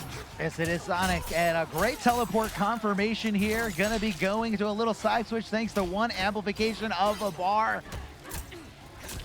Great blocks here back and forth, but Semiij getting a little risky, throwing caution to the wind and just jumping in as soon as he possibly can. Patience by Fox, and then making the approach, but Semiij's ready for it after the down 3, with the remind games on top of as well. Here we go, massive crushing blow. Health lead now. Pretty dominant for Semiij outside of the forward 4, but without Yas Queen doesn't really have that strike from that distance, you know, that reactionary punish that he had versus Dragon earlier on. Yeah, instead you're going to be seeing, you know, a few more low shots, a few more zoning options, but a little questionable of a decision here, considering that Collector does have access to a teleport that can punish any zoning attempt that you try to put on the screen. So Semiij looking great, able to tie it up here 1 round apiece. SonicFox sweating a little bit here. This is where the only changes to Digital Soldier, the only real big ones, are really going to come into play, because she's not going to have that safe side switch guaranteed on block. Correct. That is a good thing to point out here. And what you're going to be seeing coming into play, a little low shot here. Cancel from SonicFox, but it doesn't go challenge here by Semiij. Semiij instead just backing up, knowing he had a life lead. Never mind. Kiss that life lead goodbye. Kiss those 2 bars goodbye. Breakaway. This is party time. SonicFox is going to find the knockdown here, and they're going to be able to just go for command grabs, go for string, but Semiij with no fear decides to wake up down 1, get the momentum shift, and just back off, possibly trying to just zone away, but I don't think this is the strategy to go for.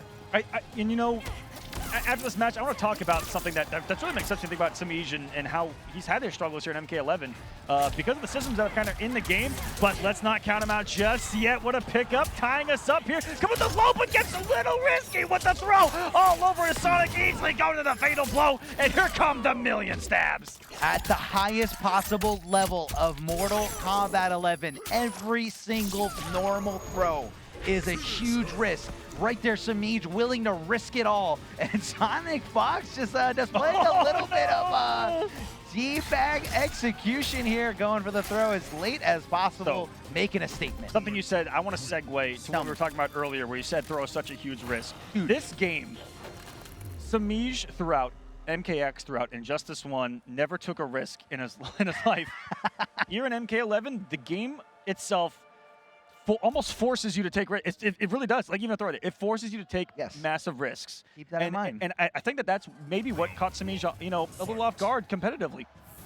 Could be. It could possibly be what caught him off guard. Oh, excellent tech there by SonicFox. And his hit confirmations have been absolutely wonderful on those dash ups into the 1-2. And here we go, a little command grab from the Fox, knocking him down, taking advantage of the Oki, but the slight delay from Semiij and waking up with those buttons. A little mistimed or not calculated correctly. Meaty from SonicFox was not able to stop it. Gonna go with the down 2 for a lot of damage here. And gonna continue the onslaught. The footsies, the neutral here from SonicFox, knowing exactly how to space out those normals. Right back at you from Semiij too, just a dropped combo, throwing out another risky throw, but working out this time, just 14%. And the easy side switch from Collector, having to teleport here and back in the pack. Easy, easy, easy. A forward 3, Semiij looking for the whiff punish, but didn't get there in time or didn't reach where he had to reach to stop the rest of that string from coming out. SonicFox getting away with a lot of these pokes here. Just whip. You don't want to whip forward 3 at the highest level of play. And that right there is what a command grab character opens up, is down 1 special, because you're so afraid of either command grab. Either a tech throw or off of the hit stun that he can jail off of, also having the mid command grab. That is such a good game in MK11. Little low shot from Cassie Case. Do it! He threw it! Nothing. Not connecting. It reminds me of Kung Pao with Betty swinging the chain. Swinging the chain. Okay. No? Okay. No, I remember. Okay. I remember. I didn't smile hard enough. But here, a little back throw from SonicFox. Throwing Semiij a little bit closer to the corner. And again, always worrying about position. No matter what fighting game you're playing, you always have to worry about the corner, because you can immobilize your opponent with so much limitations of real estate. Well, I was supposed to be a down 2 Just a little bit here. Gonna hit confirm. Beautiful side switch by Semiij, leaving him in a standing position, giving him no access to wake-ups, but just backing off, doesn't want to take the risk. Speaking of risk. You know what? A throw cost him game number 1. Has thrown so many throws here in game number 2. But that's the thing. That's a counter to the adaptation. Is my opponent thinks I'm not going to throw again because it costs me everything, but maybe I'll throw again. You thought I'm a machine. You can't outthink a machine. Or can you? I think a machine can't outthink you, but let's see. Let's see Semiij. I think Semiij is a cyborg. Great up-2 collector is some of the best wake-up attacks, especially that up-2. That Mace's hitbox is just so massive. Getting the command grab here. It's a reversal, and it ended up being a punish between the gap with the shot. You saw one weakness of Digital Soldier 2 in the corner, unable to get the combos off the low shot. Just a little too close there. Miscalculation out of Semiij.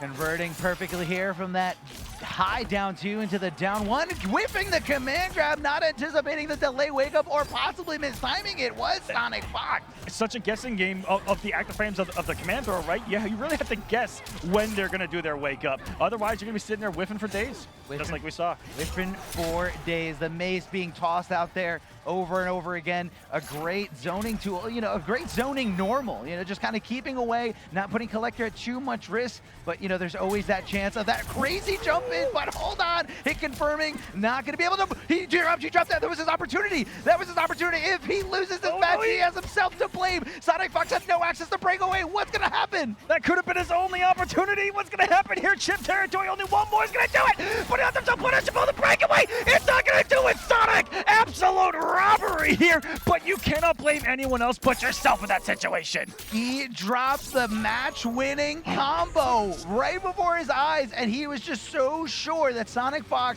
was not going to be ready for that stray shot.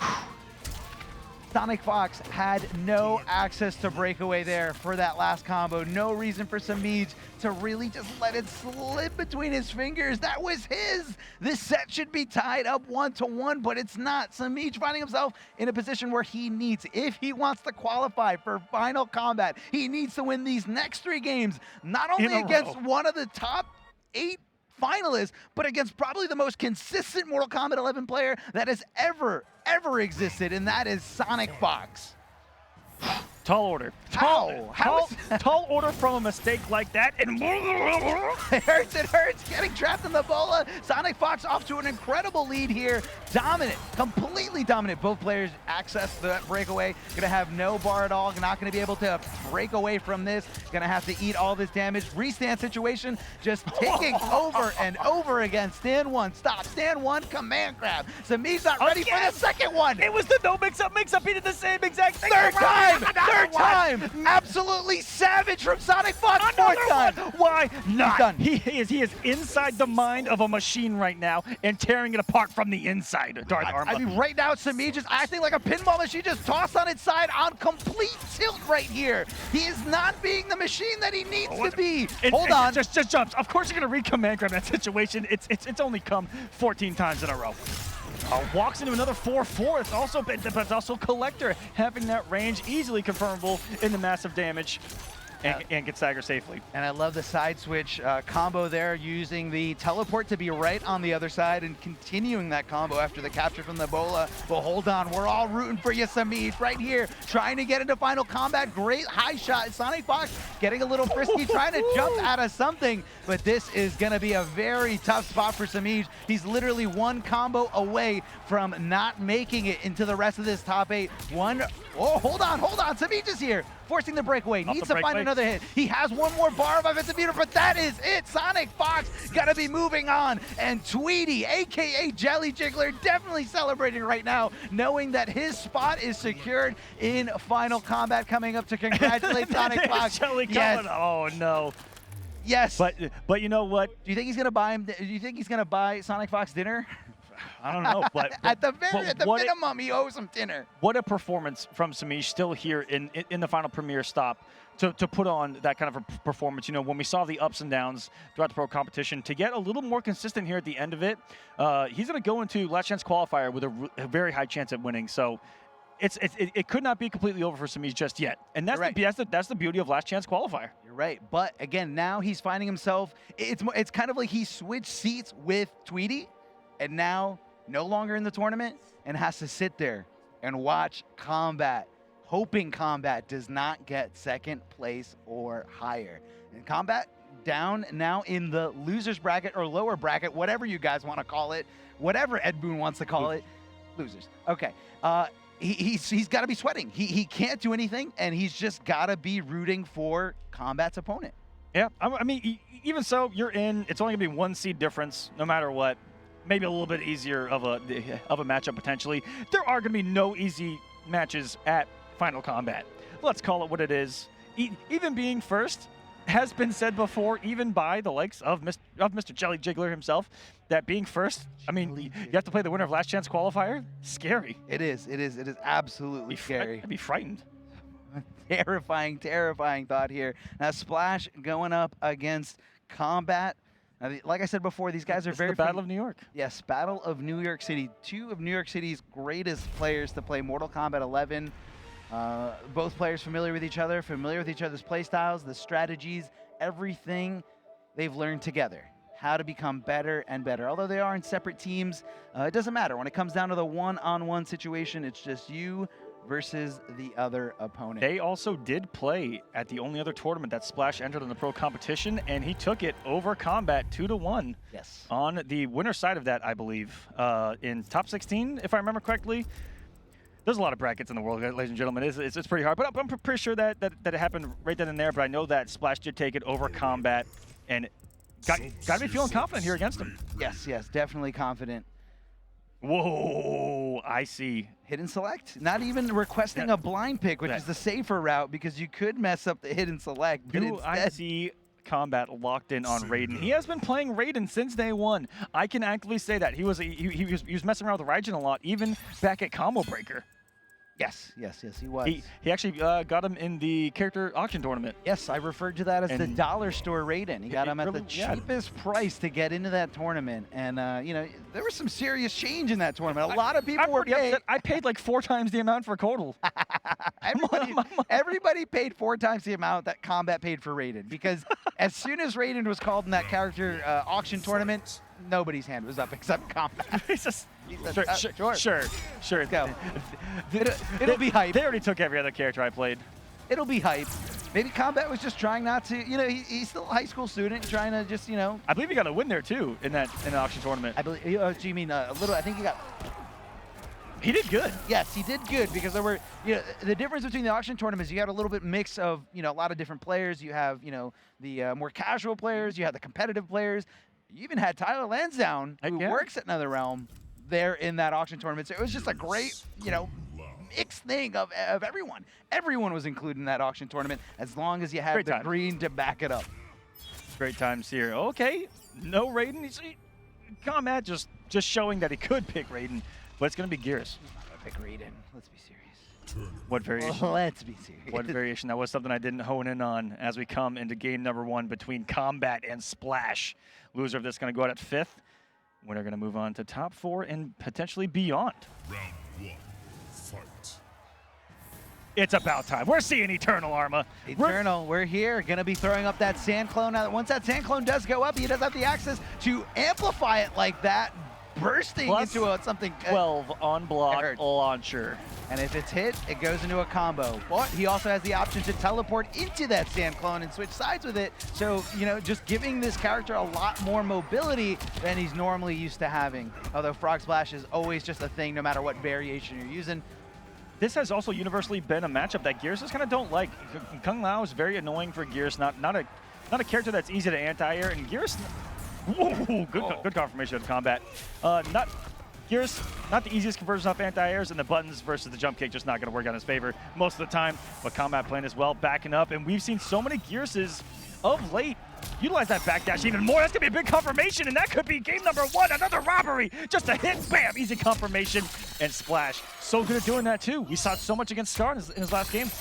Yeah, he's a hit-confirming monster. Seeing that, going right into it, and accessing that finite resource, the Fatal Blow, no longer available for Splash for the remainder of this game. But, you know, if you have an opportunity to do so, do it. Because sometimes these Fatal Blows, where you want to access armor or just kind of throw those out there like nothing, aren't always going to hit at the highest level. But as I said that, I remember earlier, Arn Kratos had a great wake-up Fatal Blow that worked against the best player in the world. That's right. Also, something we talked about with that Eternal Gears has is the command grab that is also mid, very advancing, and has 60% corner carry every single touch. And let's talk about that crushing blow. Very specific requirement that he has to go. Yes, it's distance, but you definitely know every Gears player knows exactly what spot on that stage you need to connect that command grab in order to tap into that crushing blow.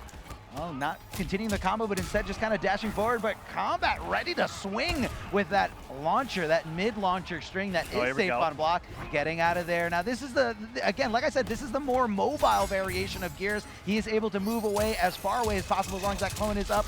Great throw here by Splash, but like I said before, we are always risking things when we go for these throws.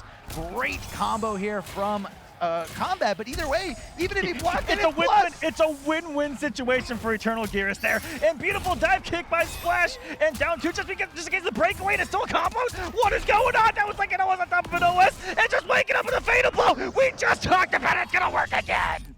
It worked again twice on this top 8 stage like nothing. And I think Splash thought, he calculated in his head, he said there's absolutely no way he's going for Fatal Blow because he doesn't have the health to withstand the hit if the armor even activates, but Splash didn't even go with anything that did enough damage. Gotta respect the risk right there and how many times he can hit with these explosions and pick up perfectly off of them. This is someone who's been playing Eternal quite a bit since the release, and in those plus frames, you're scared out of your mind of a 4-2, of something of a 4-3, even from the distance, and just catching with that command grab that again is advancing in mid. Oh, so scary. And picks off a 4-2, completely changes Gears' game. Oh yeah, it does. It is a game changer, and you know, that's the thing that's so special about this game is you can change up a character's playstyle just by switching over to the variations. Very minor changes, but you know, at high level, it's gonna change up strategies completely. Plus 12, but Splash ready to jump, ready to avoid that mid-command grab, taking him into the corner, keeping himself safe with that breakaway specific combo, throwing up that clone, ready to hit him with those mids. So smart out of Splash to get aggressive there, not letting Combat get the normal out. They knew that he was going to backdash and try to do a 4-3, either explode it or do a grab. And just like that, Splash going to take game number 1 in Combat. They're trying to go so fast, the character's like trying to get out of here as soon as possible. And we saw on the winner's side too, he just wants to move along here, win or lose. Let's go. Phenomenal. That was a game-winning jump by Splash, reading the command grab. And I would say even more on top of that, the read on Combat when he put out the clone and backdashed, knew that he was going to get aggressive and try to follow it up with a lengthy normal, either 4-3, back 2, something, to try to generate that mix-up opportunity off of the clone, and he was the more aggressive in the situation and caught him before he could even do it. That was beautiful to me. What a call-out. Incredible call-out here. Splash getting really aggressive, and speaking of aggression, going to go risk that. Down to crushing blow. Splash had no choice but to break away right away because he didn't want to eat an entire combo, and we know the combo potential here from Gears. Maybe not so much in this variation, but still able to throw you in the corner and just oppress you with command grabs and command grabs, carrying him like a baby over to the other side of the stage. One of the coolest throw animations, I think, of all time.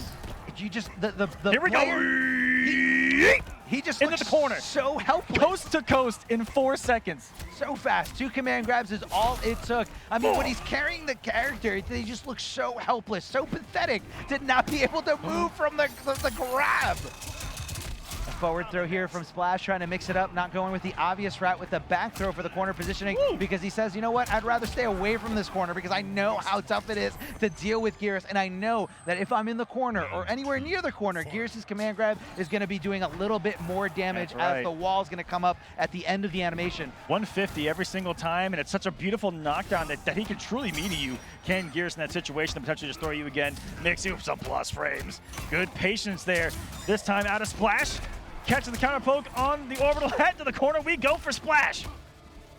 Nice little pokes there with a down 4, that down back kick. Okay, yeah, just checking them. Again, not trying to take too many risks. Going for the regular throw. Combat keeping the corner positioning. Again, Eternal Gears has access. Never mind, he's backing off. Throwing up the clone. Said, come on, come at me. I'm doing something. Teleport. That was scary. That's a great interactable in the corner. Whether you want to use it offensively or defensively, you can use it to just jump off and get away, get out of dodge, get out of there cleanly. Not easy to pick up off of max distance stand one anti-airs with Gears, and I'm shocked Combat was able to do it. One of the best players in the world for sure. Absolutely here. Hammer time. Throwing up the clone. Blowing us What's he up going to do? Again, and this is that scary situation of he can explode it, he can baited forward 3, he can dash up forward 2, mix up, dash up, grab, anything. Combat is in the driver's seat. Splash trying to get risky back at Combat with the raw fatal blow that worked earlier and tying things up. Looking so calm and collected as Combat here and fatalitying on the first win. Trying to send a message. Make watch. He cannot press start. He cannot go away from this screen. He has to watch this character get its brains knocked out of their skull by Geras. Not a good feeling, and especially that, not the last play that got him, but the play before where Splash desperately went for that fatal blow. That was just Combat throwing out the bait and Splash biting harder than anything, clenching on and just saying, give me this raw fatal blow. That's definitely not a good feeling going into this game number 3. I mean, he got read like a book. And Combat is just showing us kind of the book on Eternal Geras. I'm loving the utilization of the clones. I love that in a lot of situations of a lot of hits done. It's more about backing off and setting up for later on with that clone. I also like that Combat is taking this set.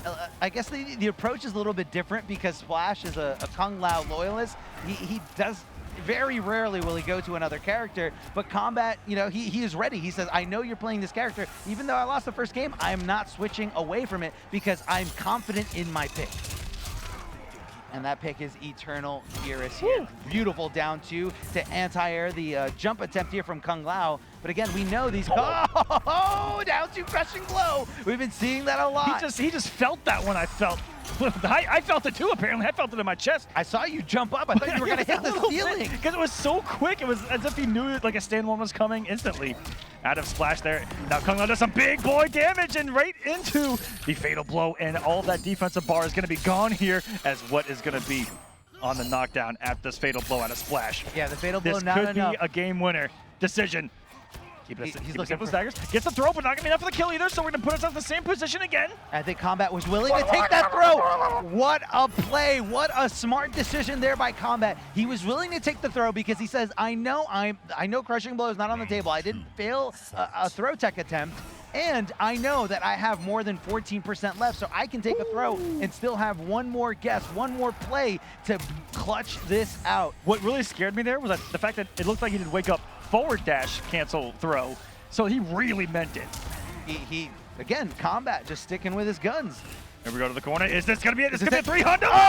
Oh, it hurts. It hurts so much. Double damage here and the corner positioning. But Combat says, you know what? This is a good enough life lead. It's a little harder to tell on the tournament stage. I was second guessing it a little bit. And here we go back to the corner. Look at that knockdown. It's so beautiful. I would get really aggressive there because of that interactable. We've seen Splash utilize it so much. And another read of a high from Combat. And he's gonna go up 2-1 now.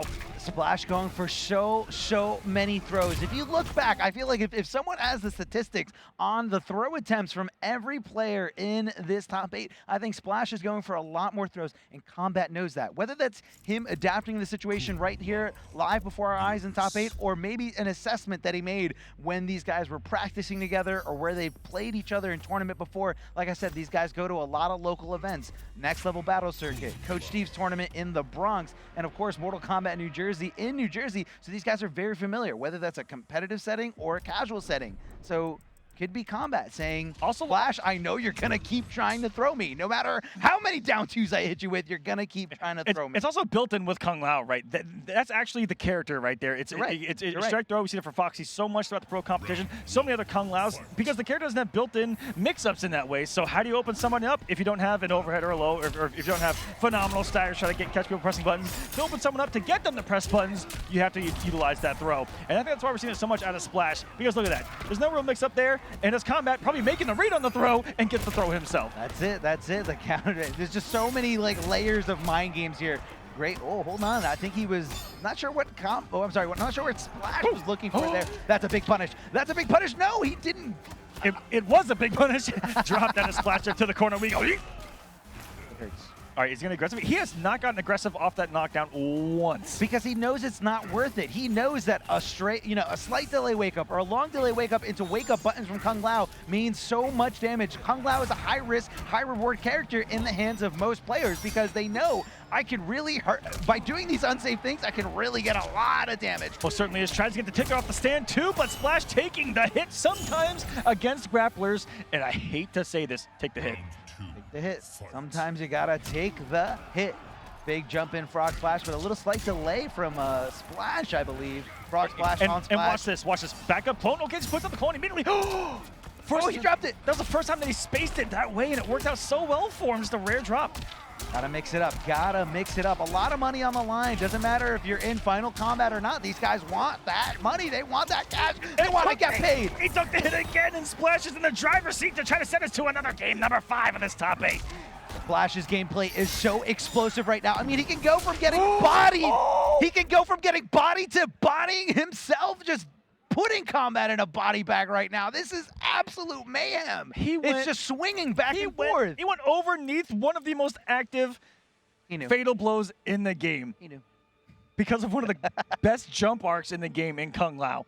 Just floats up there in outer space, in orbit, coming down for the jump kick that I think 9 times out of 10, any other character situation would have gotten sucked in. Well, yeah, Kung Lao does have a very floatier jump. As you can see, he doesn't, do a front flip or like a regular jump when he jumps. He actually does like a semi-side flip, which also adds to the mobility and the frustration of trying to anti-air him.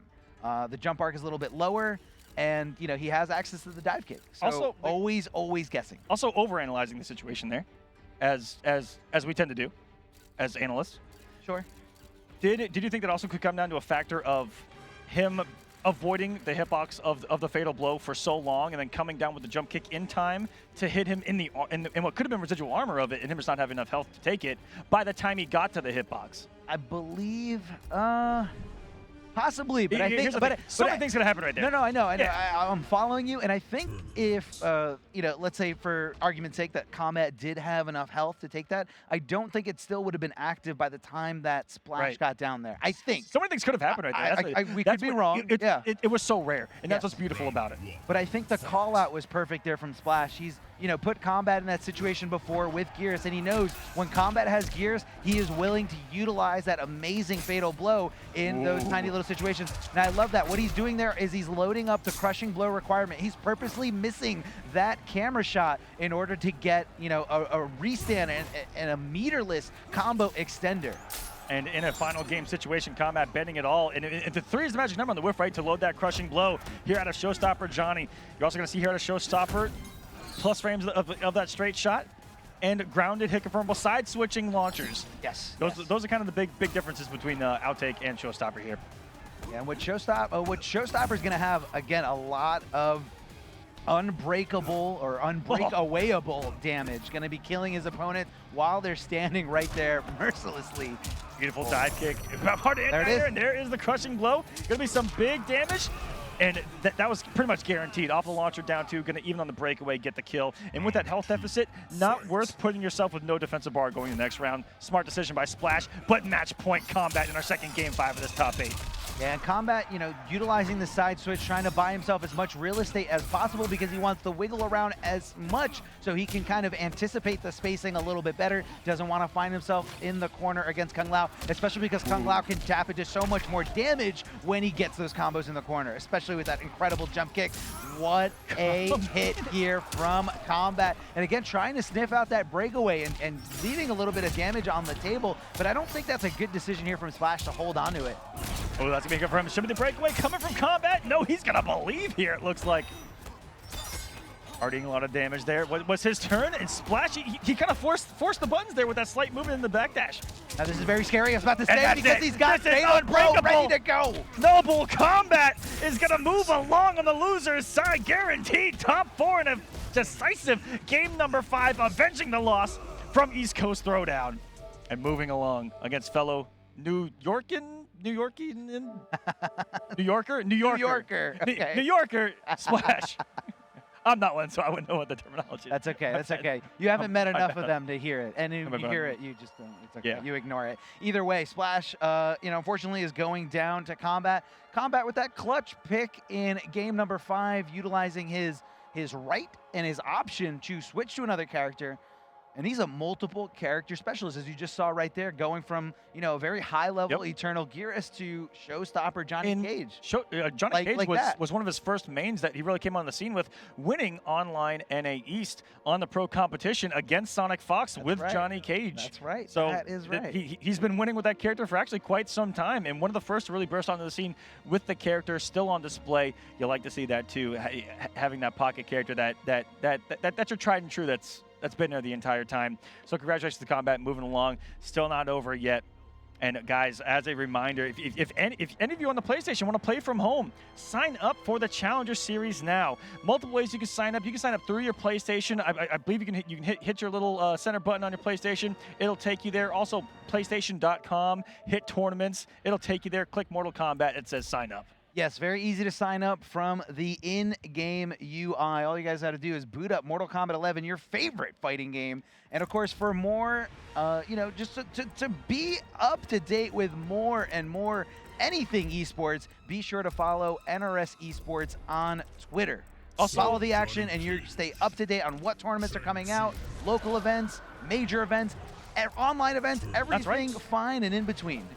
Not just pro competition, all of competitive Mortal Kombat 11. Also, as a reminder, the Challenger Series is absolutely free. I just need to put that out there. Yes. It's absolutely free. Just sign up for it, play in Mortal Kombat. Very easy to do. I believe last time on the Challenger Series, you did get, you know, access to very specific prizes. Yeah. All about the Challenger Series. You got the wallpaper and a few other things to show everyone and your competitive spirit. If you advance far enough, you can get into some money. It all depends on the stage that you get to. Guys, check it out. Once again, if you guys want to see the website, go to PlayStation.com, find tournaments, click Mortal Kombat 11. Everything is right there. And being able to access from the console and the tournament itself happening on the console itself, it's so easy. Easy peasy. Lemon squeezy. Okay. There you go. I like it. I like it. All right. I'm digging it. All right. All right. So up on stage, we have winners finals. These guys have not lost a set this entire weekend. But that statement is no longer going to be true after this. Somebody's going to be going down to the lower bracket, the losers bracket, the dingus brackets, whatever you're calling it. And they're going to be down to one last tournament life. Is it going to be Arn Kratos all the way from Russia, or is it going to be Ninja Killa? I want to talk about how close this top 8 has been. There have been only 3-0s so far out of all of these matches. So many, the rest being 3-2, 3-1 has just gone to show how close this tournament has been. We saw the same thing in top 16. So many 2-1s, so many. And for that to just continue here in the top 8, it's what we wanted, it's what we expected. We're continuing to see the upsets. Here we go in the winners finals. Kratos drawing first blood too. Coming to play, baby.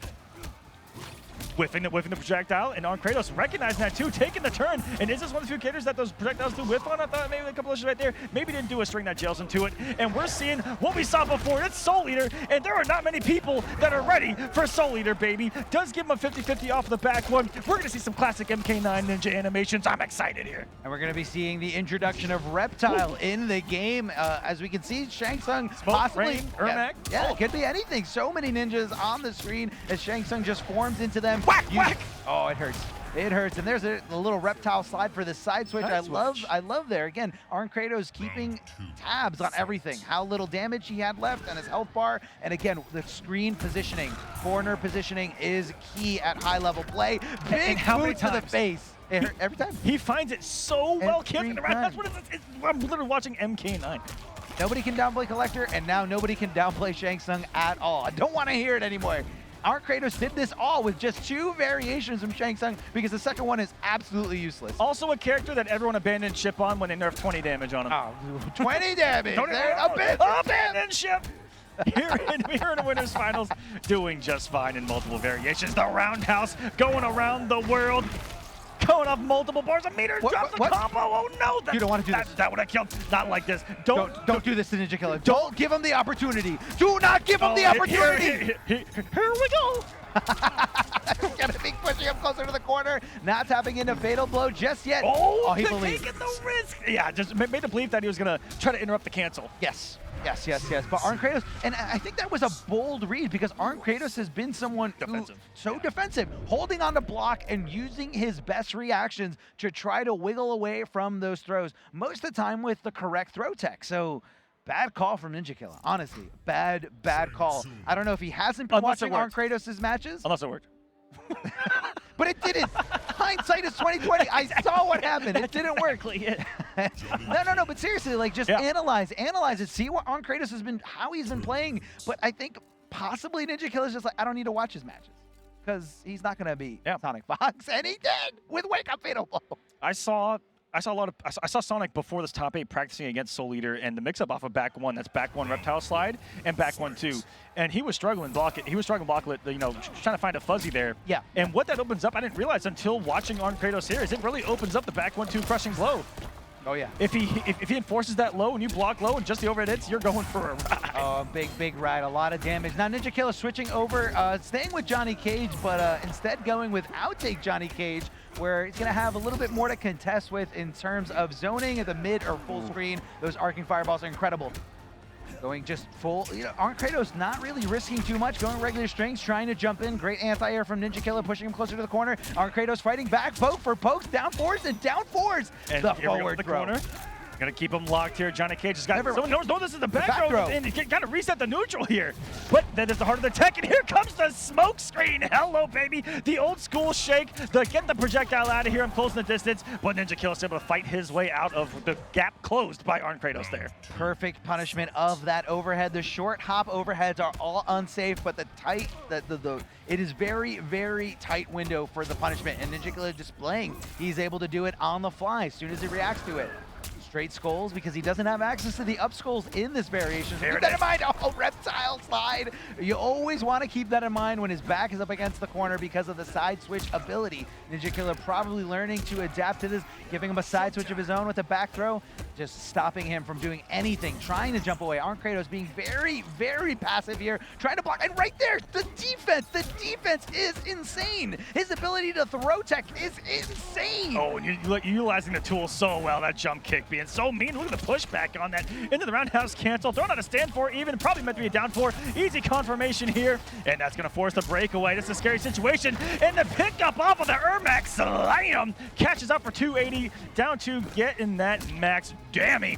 And now it's Arn Kratos, so close to the chip out, and tying with the skull, and tying us up at a round to piece. And I'm telling you, when he's got his back to the wall, watch him utilize that slide to really open up that crushing blow, because that threat of the slide is really going to be there for the side switch. Oh yeah, no, definitely going to be on Ninja Killer's mind. And, you know, we even saw he was susceptible to the crushing blow. Oh, hitting him with the low, that second hit of that string. Catches a lot of people off guard, but he drops the second Ermac lift. Buff Ermac, I can see it on Twitter now. Buff my man's Ermac. Buff a character that's not even in this game. Escape fails. Arn Kratos did get the attempt, but did not guess the back throw. Instead, was thinking forward throw was coming. So again, gonna just take that into consideration for the next one. Showstopper, the Rising Star. Such a great move, especially when you amplify and keep it safe. Jumping in, but getting nothing. Yeah, no Ermac lift there. Didn't force the breakaway. Maybe thought the breakaway was coming in that situation, but the Ermac lift not even punishable. Big whiff there, just does a raw slide. And that was definitely not a punish or a counter. Ninja Killer just wasn't watching his feet, just like a regular reptile player. I was gonna say, just like a reptile player would do. Hey man, slide was good. So ready for it again with the tech. You're talking about the defense of Kratos. I don't know how he's so good at this. Like you have to guess. I mean, there is reacting to it, but you have to know. And when you're in the mid screen, you don't know which way your opponent's gonna throw you. Oh, he bet it all. And I mean, 50-50. He bet it all. 50-50 right there. And he almost called out Ninja Killer to say, I've got you conditioned. And Ninja Killer said, you didn't say the magic word. Ninja Killer in control here, fighting back, getting on the board. Game number 3 here. The score is tied up 1-1, and I wouldn't have it any other way. These guys are going back and forth. The best of the best here from this weekend in winners finals. Big jumping kick from Arn Kratos. Whack, whack, such a sick animation to see it resurrected. Thank you so much, NetherRealm. I'll be the one to say it. And blocking the over at first attempt off the back 1-2. Ninja Killer looking prepped, but look at this health deficit position that Kratos has put him in. Oh, here we go. Getting a throw. Going to be tossing him in the corner. Side positioning, very important. And regular just... there was even no tech attempt there from Arn Kratos, as you didn't see the notification pop up. Coming in from downtown and closing up before he got that defensive bar. I think that was wraps no matter what. Arn Kratos, I gotta tell you, has made me a believer in Soul Eater Shang Tsung no matter what transpires today over the weekend. like I said, what a character. you can no longer downplay this character. You can no longer downplay Russia. What a player. What a player. He is an incredible player, and that just goes to show you that it is possible to come from anywhere if you're willing to do it, willing to take the risk. Arn Kratos putting Russia on the map. Put the work in, ladies and gentlemen. Again, looking more inward to the solutions of the character rather than outward. Right, that's right. Hold on. He's getting his face punched in by Johnny Cage.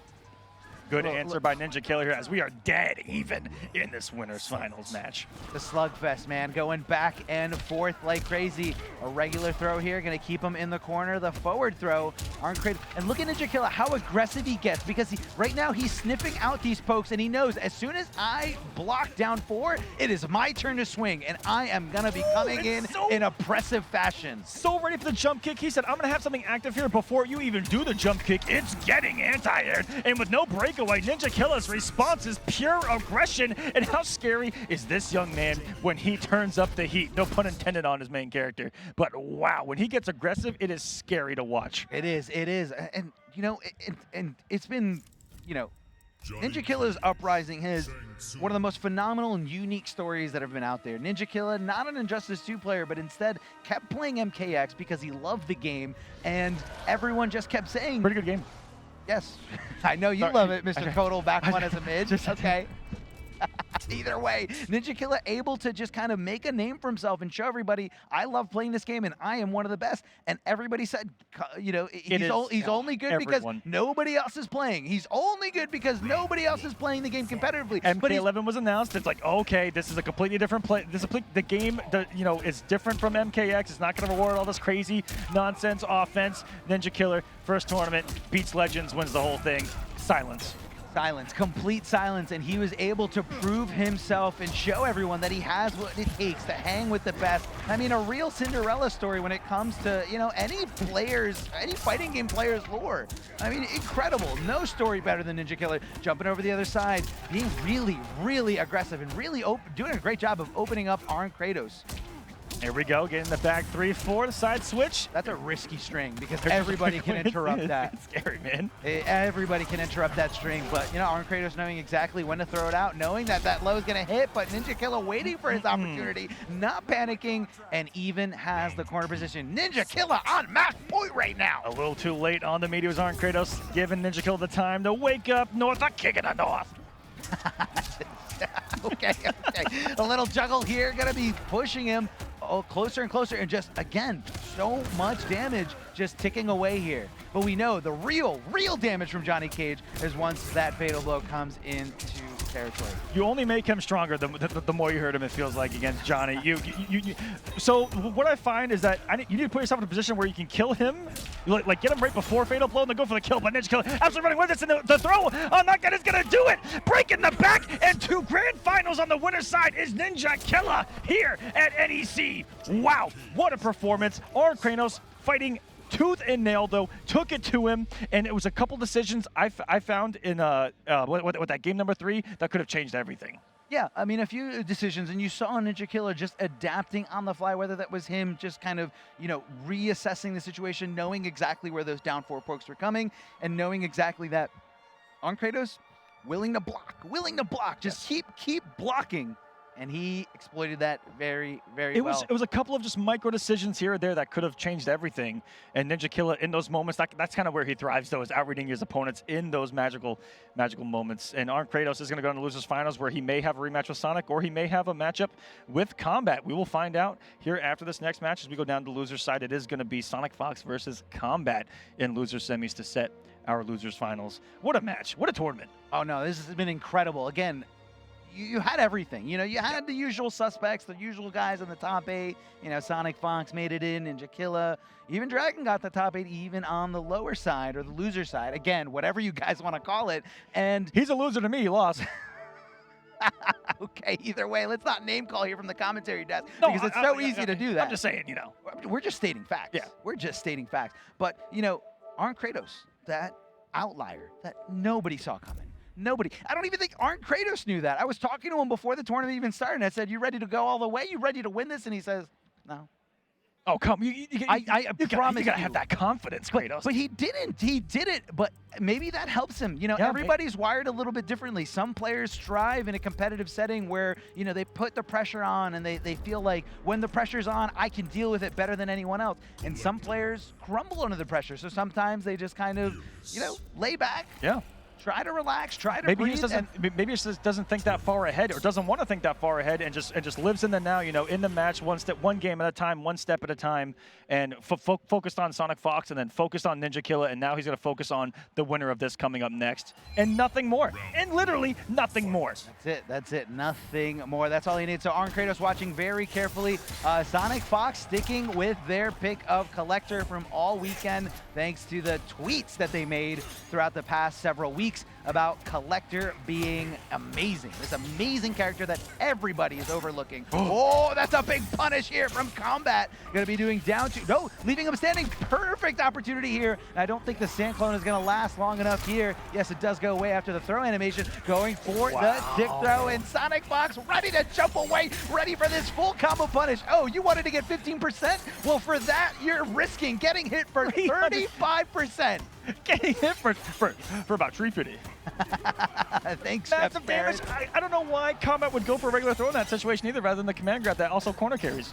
Hey, he went for the throw. He went for the throw, and SonicFox was ready. Hold on. Here we go. Carrying him like a baby. Yeet. Didn't get close enough for that crushing blow, but it's okay. Combat backing off, as we've seen. Down to stopping anyone. Oh, he did man. And you know, Combat had the space there that against everyone else in this top 8 was throwing out the clones. Against Collector, that 4-3 is a threat any single time, and you never know if SonicFox has the I'm not even going to say that you never know if SonicFox has the reaction Absolutely. to punish you for it. Oh, yeah, absolutely has the reactions. I mean, you know, they've been playing fighting games for a very long time, and, you know, that forward 3, even though it's not the fastest forward advancing mid, but it goes so far and it's so useful, so much utility here, and SonicFox demonstrating it perfectly right before my eyes, right before everybody. That's right. You almost confirm when you see something that's going to miss, go into the bola, you can just hold out the bola, cancel it, or you can just do the full string and be safe. I don't know about against Gears, though Sand Trap may be a punish for it, so we'll see the mind games that could be.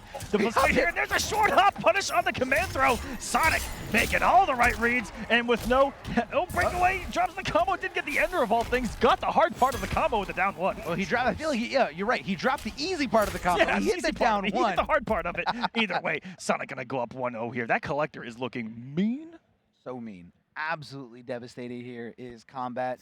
He's kind of just giving a little smirk. He wants to, you know, like you said before, try to get up there in terms of seeding for Final Combat as much, but also the closer you get to first place, the more of that pot percentage you get. That's right. And there is a lot of money on the line here for these players, so Combat doesn't want to go down. The fight wasn't over. Now, right now, he's highlighting Baraka. He has been known to play a little bit of Marauder, and Baraka does have some useful variations. Is he highlighting 3, Bone Picker, or... he is currently over Marauder. I know he has a Berserker as well. He actually really enjoys Berserker, but he said it's very specific. Very specific matchups, but it looks like he is going with Marauder. Now, Marauder's going to have some extended normals with down forward 1 and down forward 3, and of course the down forward 1 extending the jump in punch from Baraka to perfectly complement that jump in kick. Yeah, the drop kick that nobody wants to deal with. So let's see if Collector can deal with it. Beautiful punish here by SonicFox, knowing exactly. Now, the reason why that's tricky is because Chop Chop has 5 different intervals where you can stop it, and SonicFox, they were ready. They were ready for that first interval. You know, kind of breaking the status quo that Chop Chop is not punishable. Showcasing it here. Oh, big damage coming out of Marauder, though. Already coming out the crushing blow. The bleed is on top of the 370. Don't get hit again. It's going to feel like forever. And he's going to let that Chop Chop rip. So was it a guess the first time? Was it just a correct guess on one of the 5 intervals? And Combat was willing to take the test, knowing he's got a huge life lead, throwing out that forward 4, not committing to the forward 4-4, which is very, very negative. Hold on, SonicFox finding the opening, gonna be tossing him up. No breakaway, he decides, let me eat it. So risky. I think he thought that he was gonna eat a fatal blow there. Maybe. Oh, he reacted to it. He reacted to it. Combat looking for the down 4, and SonicFox says, eat this fatal blow. If you thought that I was gonna do it before, I'm just gonna do it to you anyway. You cannot escape long death. Oh, unfortunate for Combat. You know, I thought he started off great, despite getting punished for Chop Chop right out the gate. Oh my God.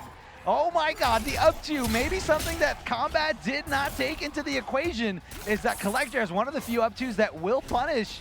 You know, it goes really far too. Really far, really high. It's a good one out there. It's a good one. It's a good one. No one can downplay that. All right, command grab, again, hitting mid. The only way to avoid it is by hopping or jumping forward. Away from there, as you can see, the neutral jump from Combat, the extended down one, variation specific. And he's just finding SonicFox. SonicFox with the throw escape, knew exactly which way Combat was trying to throw him. The Phantom as well, trying to mix up off the hits on the down one, where the command grab is coming, whether 1-2, whether the forward one. Here we go. What's the mix? Is the apply going to kill? There's a lot of damage here at the end, and it is not going to be enough for the chip. Go for the down one, chip out, but doing the perfect. Then there's Combat, could have been an input error, and there it is. SonicFox going up 2-0. That short hop had to have been an input error, or just trying to go for a quick overhead knockdown, because it's not something that's going to come naturally to Baraka anyway. Yeah, Baraka has a single hitting overhead in the back too, but it's a very slow move, and it has a really big tail that SonicFox would definitely see coming from a mile away. So I think Combat was trying to complement Baraka's back three, which right around the same frame startup, and just looking for the overhead. But you really think it was an input error? Or went for a flawless block up two. Could have done a flawless block up two, or maybe he thought command grab was coming and just wanted a short hop, get out of there.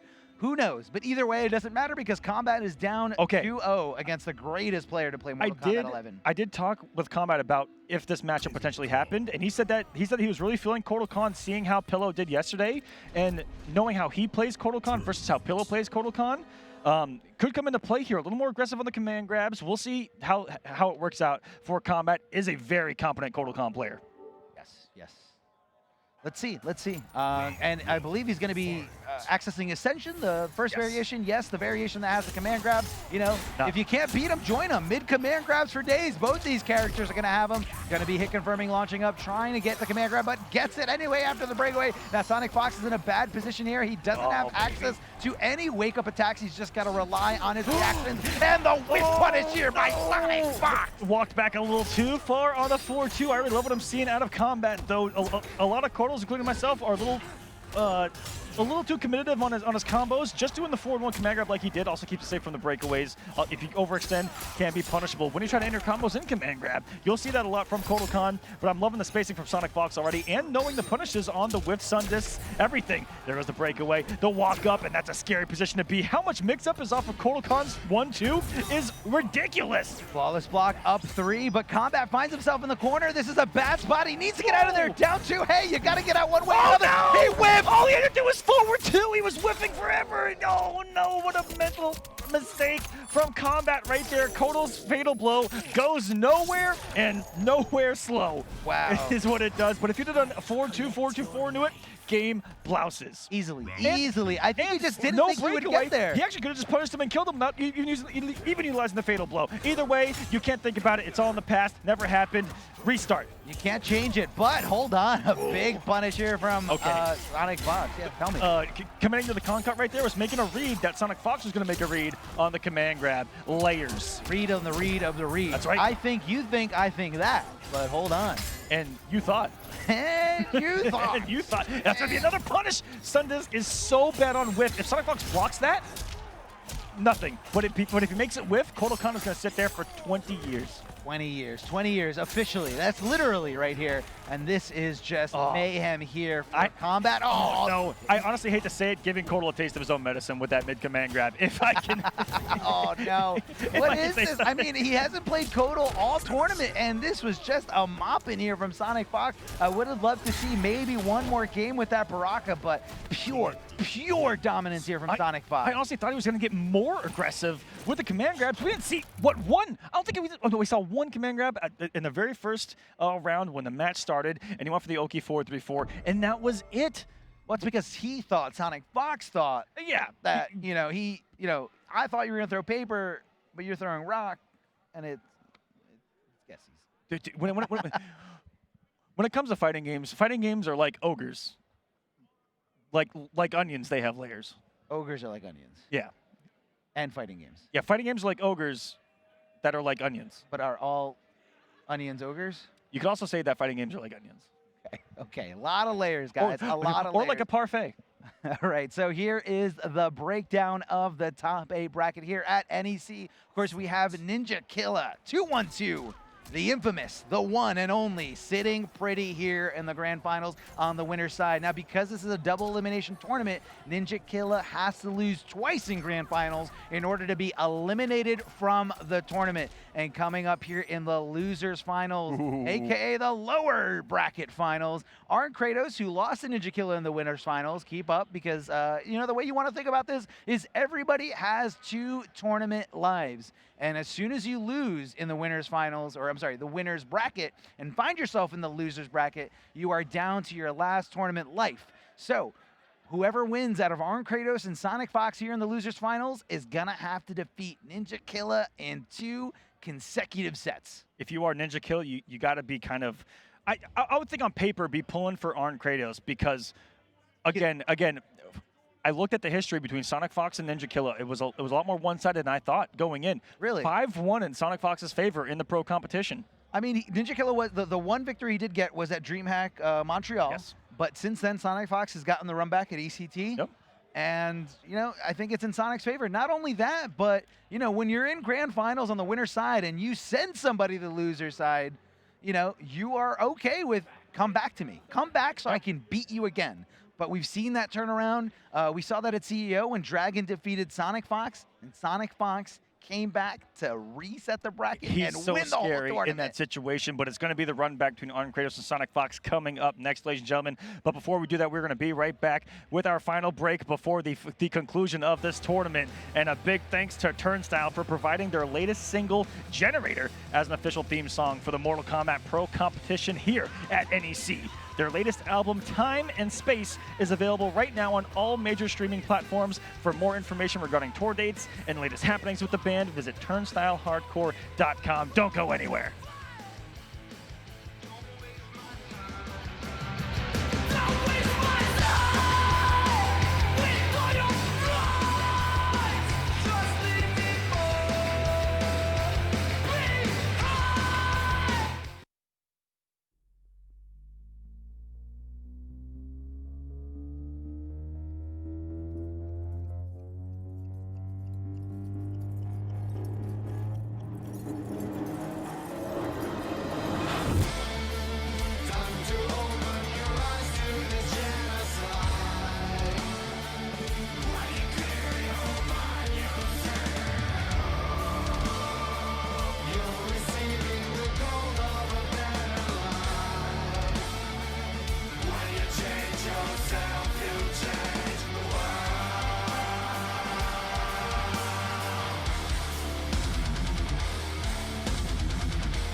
Thank you to Fear Factory and their single, Resurrection, off of the album Obsolete, for being one of the official theme songs of the last Mortal Kombat Pro competition stop here at NEC Northeast Championship. Ladies and gentlemen, welcome back. This is Mortal Kombat 11. The top 8 is almost done. We're breaking it down to losers finals and grand finals here. Only 3 players remaining. Those 3 players are Ninja Killa, who's sitting in grand finals on the winner's side. And in the losers finals, we have SonicFox going up against Arn Kratos. In a matchup that happened in the first round of this top 8, the first match of this top 8 going 3-2 the distance, and it was the upset of Arn Kratos over Sonic. It is statistically near impossible to defeat Sonic twice in the same tournament. Only a few humans on this planet can say that they've done that. That's true, that's true. And Arn Kratos is going to try to do it here. And then it will be on Sonic if getting that to try to beat Ninja Killa twice, and again, that has been an epic rivalry of the ages. We'll get into that, depending on who wins here in this epic run back. Down to out of the sky, beautiful anti-air from the Fox, slamming him down afterwards with the command grab, and Arn Kratos really getting tossed back and forth. Regular throw, SonicFox possibly trying to create the stipulations for the crushing blow requirement because we know how much damage it does, and Collector has access to it on both sides, but man, what a forward 3. Perfectly executed by SonicFox. Going through everything right there, and I'm seeing maybe a little bit of adjustments from Sonic from their winner's side match, stopping the jump kick early because we saw how much Kratos was able to get that established on the winner's side and really control the pace of the match towards the end of it in that game number 5. Oh, hold on, a little slam here. Getting caught by that stray low from the Collector. Not quite shipped out, and a miscalculation, a misspacing here on the up skulls from Arn Kratos. Arn Kratos, again, going with this Roylock variation, trying to possibly just create a little bit more distance between himself and his opponent, but we all know how well the Fox has been utilizing that teleport. You know, look at the spacing from both of these players. You know, SonicFox knowing his punishes at distances on those up skulls, and you see Arn Kratos spacing out these normals perfectly. These are playing such a great game of Mortal Kombat 11 between each other. Excellent stagger the forward one from Sonic, and here comes the command grabs. Are we getting some loops? No, the up 3 says, I don't want to guess anymore. I don't. I just want the invincibility frames, the invulnerable frames, whatever frames you want to call it, to just get through anything my opponent is dishing out. What a punish. Did he just walk over to the side? He made it whiff. He made it whiff. He walked underneath it, entered the matrix on it. A little trade, definitely in Arn Kratos' favor because of the down 4 has so much hit stun, getting a little bit of health back, but SonicFox just taking it all away and taking this game number 1. Arn Kratos up against the ropes with Russia completely behind him. The world's largest country is rooting for Arn Kratos to take down the best fighting game player to have ever existed. You can see the adjustments. You can see Sonic coming out at another level, it seems. And this is why it's so hard to defeat them twice in the same tournament. You've already given them all this knowledge, and they have time to sit there, reflect on it, think on it, and possibly go back, lab it a little bit, and go, I got you next time. And just laugh it off. I mean, it's tough though. Even though you're going down to the lower bracket, I mean, you have to understand why you lost, and you have to keep playing all these tough opponents. It's not an easy thing to do. Slamming them down here and just stopping Arn Kratos' attempts to jump out on Wake Up. SonicFox displaying perfectly how to keep your opponent grounded. Exactly, and has those options covered. He knows what to do when they jump. If they're grounded, has so many options covered at the same time. Found that with Collector, certain strings cover the most options more, and that's kind of the difference between SonicFox's Collector and every other Collector out there. No one else is trying except SonicFox. I mean, I don't know. No, but seriously, there are 3 different wake-up timings. Normal wake-up, slight delay wake-up, and long delay wake-up. SonicFox is covering all these and not letting them jump, not letting them get this crazy wiggle room at all. Down 1 to just keep him there, countering him, and Arn Kratos possibly looking for a throw, possibly trying to jump out there, but SonicFox keeping his bases covered. That's going to be a big punish here. Arn Kratos finding the opening he's been so desperately looking for, up skulls to put him at full screen, but SonicFox just wave dashing his way in, getting the crushing blow throw. 31% later, and you're going to see the mix-up SonicFox is implementing off of stand 1. So many times you saw command grab, and now trying to mixing things up with the forward 1, really keeping Kratos guessing here early on. The early breakaway. Just going to reset the neutral here at 4-4 range, and on command, here it comes. And Sonic swiftly 4 straight rounds and a 2-0 lead here in the run back. And this is almost what SonicFox is known for. Yes, absolutely known for just being able to come back from the lower bracket or the loser's bracket even stronger, knowing that more is on the line, the last tournament life available to SonicFox, because it's literally do or die. And SonicFox wants that money, wants that big chunk of the pot prize. Wow. This has just been a different match, it seems, from the winner's side. You know, it's everything going SonicFox's way. I don't know if it's just, you know, the information that Kratos gave him, and he's like, okay, I got the answers for it, or if the mix-ups have just worked. Because sometimes it could just be as simple as that, of just doing things a little bit differently, and it works. Yeah, and again, we mean information that Kratos gave him as in, you know, as information that Kratos gave them as in, you know, not literally telling him, but showing the tendencies. Showing him what he's going to do. Yeah, showing the tendencies and seeing how Arn Kratos reacts to things. How, you know, how he pressures, what he does here on this stagger, what he does there. And SonicFox with no breakaway is going to get some hefty damage here, and is, I would say, about 19 for 20 on that here in this top 8. So successful, very high success rate.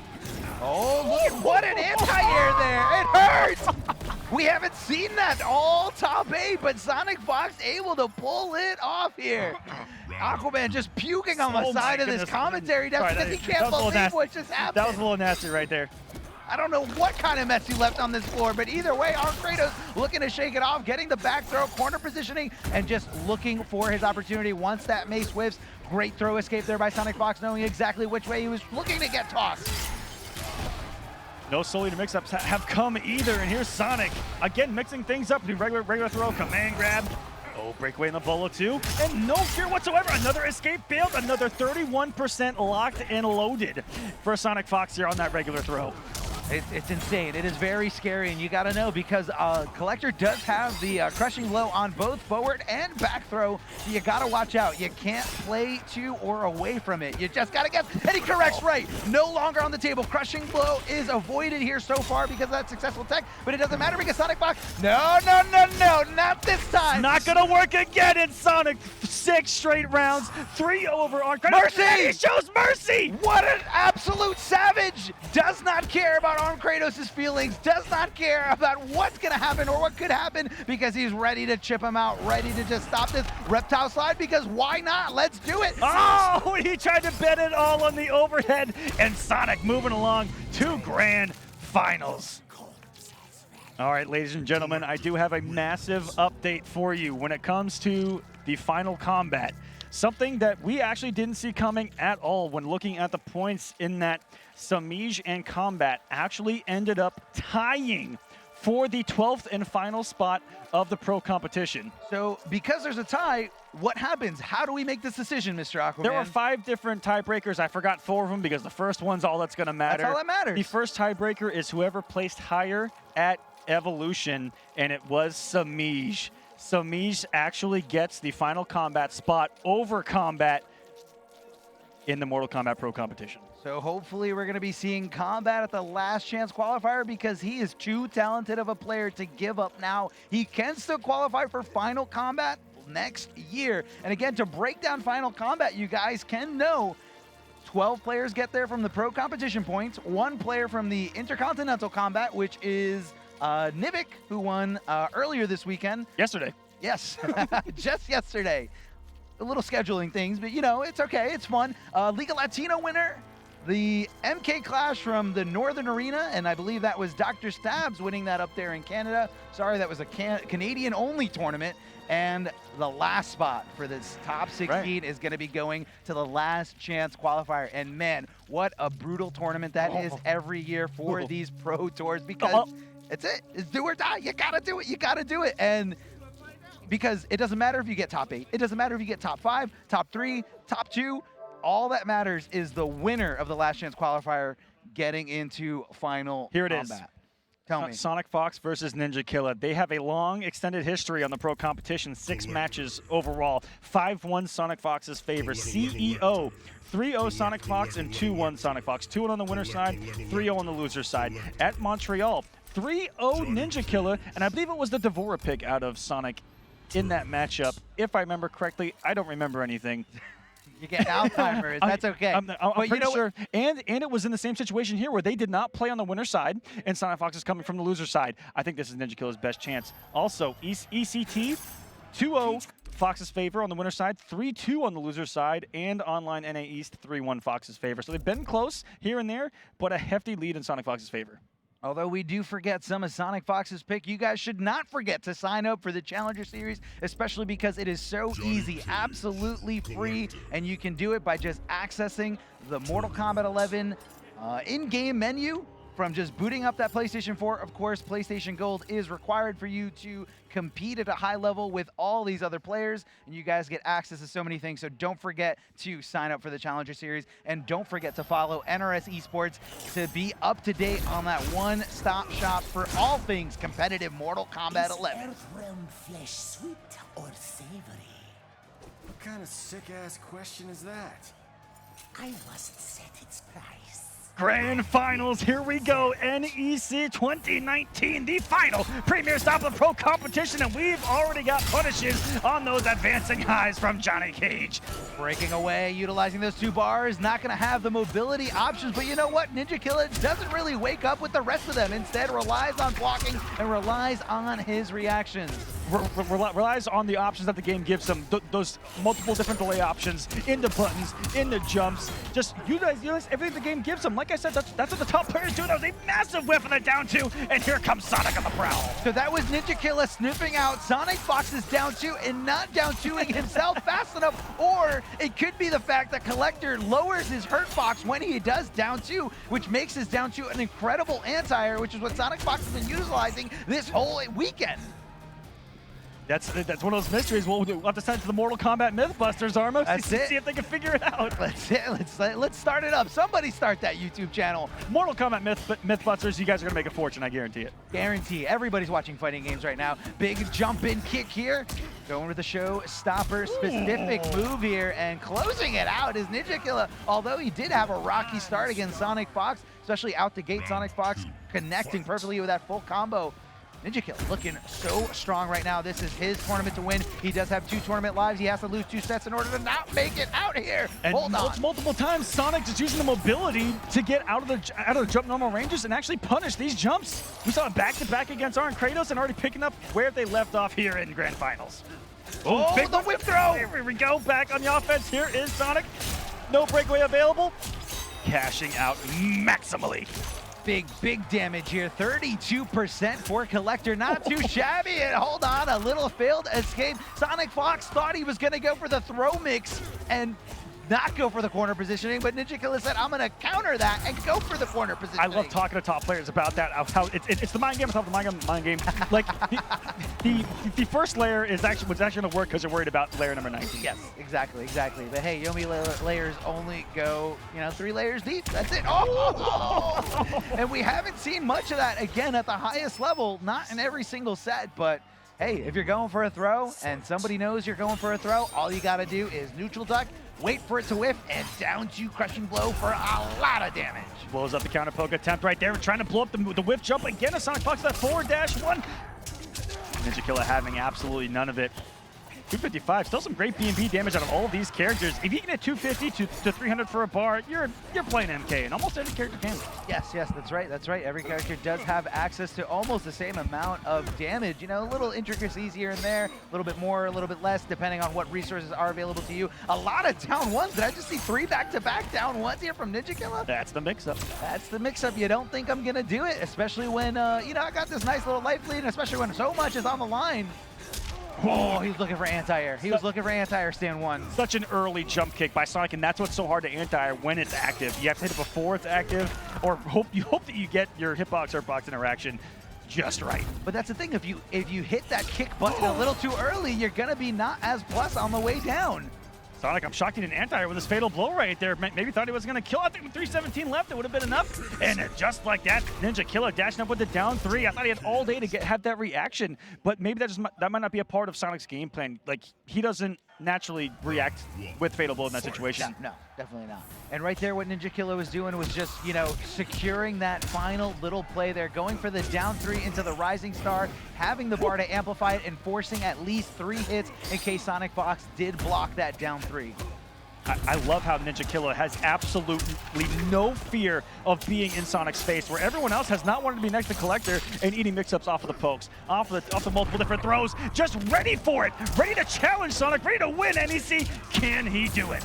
He absolutely can, especially if he keeps playing this well, knowing when that throw was coming, and SonicFox threw the round away there, just didn't want to deal with it, and instead right there at the end, looking to teleport out for round 2 positioning, but Ninja Killa completely denying those attempts and saying, you're staying right here in this corner. SonicFox teleports out of there anyway. Yes. It doesn't matter. It doesn't matter. Somebody nerfed this teleport. Ninja Killa reacting to the startup of teleport, not realizing where it's going to end up, making it read that was going to be the close one, doing that 1-2, and SonicFox finally getting opened up, and beautiful anti-air into full combo conversion in the corner.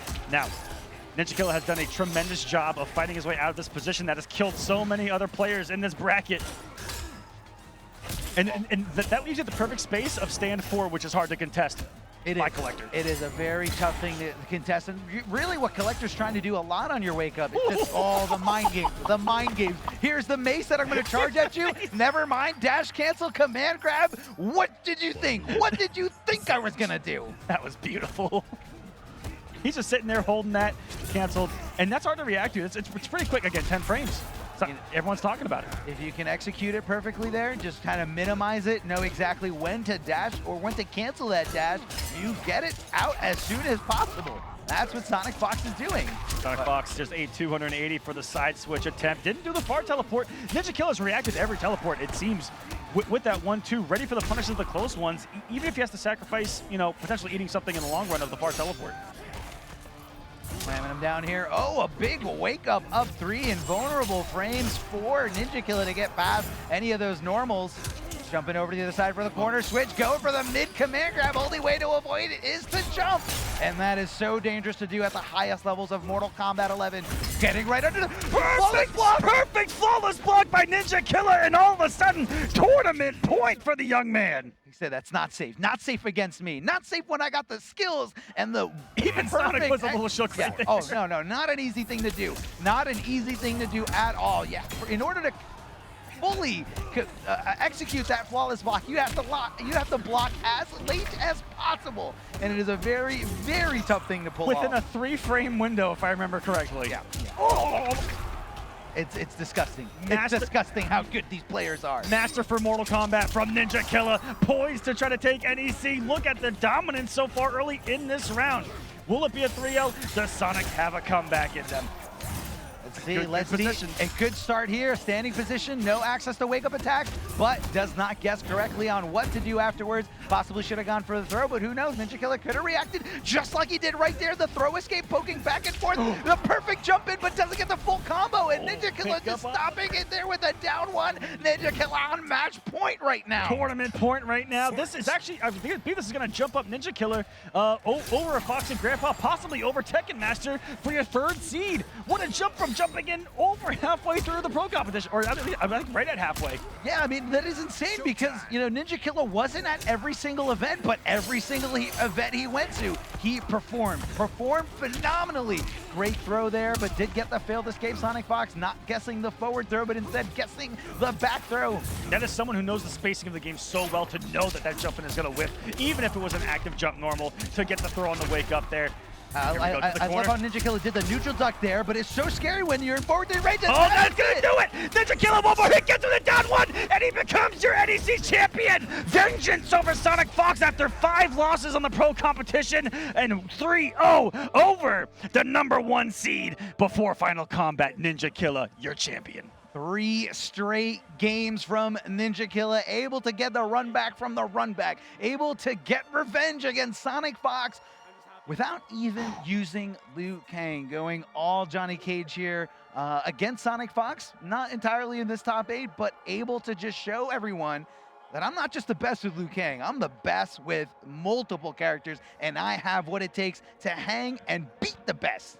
And the best is known as SonicFox, Yes. but not today. Today, your winner is Ninja Killa. And also, Sonic, I would have thought that maybe a Switch would have come at some point, but it was all collector all the way through, and it was a phenomenal watching experience, a viewing experience. And for all of these players, so many variations that are coming to competitive kind of newly here. The more we get into it, post-patch, Arn Kratos coming in here getting third. Congratulations there, coming in here with Soul Eater and Warlock Shang, absolutely dominating the winner side bracket.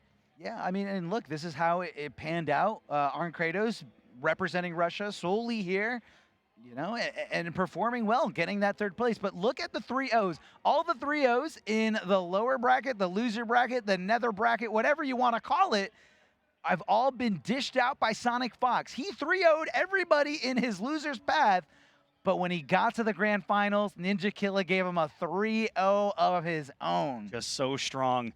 Congratulations to everyone in this top 8. You saw there in fourth. It's going to be combat, but that monumental point.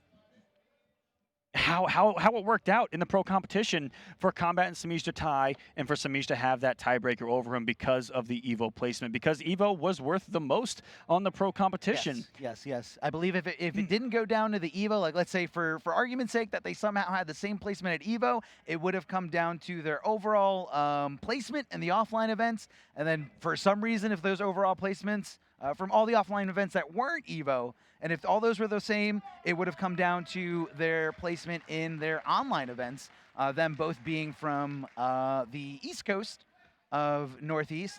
Would have been determined that way, but doesn't matter. Like you said, yeah, because first one. For first one is what separated them, and Semiij is going to go to Final Combat. But also follow at NRS Esports on Twitter, just in case. But I got the note here that it's pretty official there. But yeah, just follow at NRS Esports anyway. If everyone in the chat can go and do that, it takes 5 seconds. I appreciate it, and so does everyone over there at NRS Esports. All things Mortal Kombat 11, all things competitive. Yes, everything from a local scale to a major scale to everything in between. You guys can keep up to date with NRS Esports. Twitter is just a great place if you're just an FGC fan at all. So much information there, whether you're looking for tech, beefs, or just how much fun all these offline events really are. You get a lot of evidence on there. Big shout outs to everybody out there in the Twitterverse. Yep. Once again, congratulations for Ninja Killa for winning NEC, an absolute threat going into Final Combat, if I may say so. Oh, yeah. And I believe with that victory, not official, unless I refresh this page. Hold on, watch this. On Smash UG, the points update live on the pro competition. It has been so helpful for us on commentary, all the staff here throughout the pro competition that it does update live. And Ninja Killa confirmed past Tekken Master for right now with 10 points. That is incredible. To be your third seed going into Final Combat. That is incredible. Also because Tekken Master opted, because of where his placement was, and he didn't have too much to risk for Final Combat, he opted not to go to East Coast Throwdown, and he also opted not to go to this weekend event, which was the last stop here on the Pro Competition Tour. Maybe that cost him the difference in seeding. Not too much, going from third place to fourth place. Not a little too crazy. But if you look at it this way, because Tekken Master dropped down from third to fourth, he is now going to be on the same side, potentially, yes. Yes. As the number 4 seed, he's going to be on the same side as the number 1 seed, which is SonicFox. So right now, going into Final Combat, 1 seed Sonic, 2 Dragon, 3 Ninja Killa, 4 Tekken Master, 5 a Foxy Grandpa, 6 Dizzy TT, number 7 Deoxys, 8 Hayate, 9 Rewind, 10 Scar, 11 Jelly Jiggler, and 12 Semiij. Semiij made it in there. Like I said, as soon as Semiij lost in the tournament, he pretty much switched seats with Tweety and said, it's out of my hands. Now, Tweety's the one that's no longer sweating. Jelly Jiggler is in, and Semiij on the sidelines, just waiting, just looking, trying to see, trying to make sure that Combat does not defeat SonicFox, and he didn't. That's right.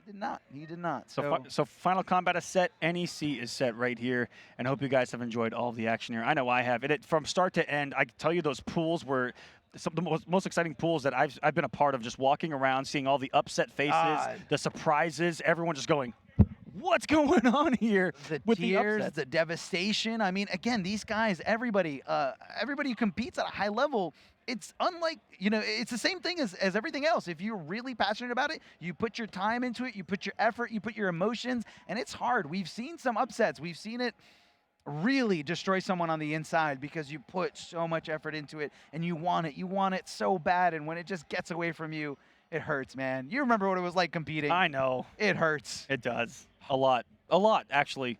But, guys, I think that's going to do it for us here at Northeast Championship. Hope you guys have enjoyed the final premier stop of the Mortal Kombat Pro competition. The last chance qualifier is the final remaining piece. I believe League Latina as well. Be tuned in to NRC Sports for updates there as far as where and when LCQ is, and a final combat on top of that. That is going to be what's coming up next. We keep telling you to follow it because that's where the information is going to be. It's pretty simple. Step 1, step 2. But thank you so much from all of us here in Philly this weekend.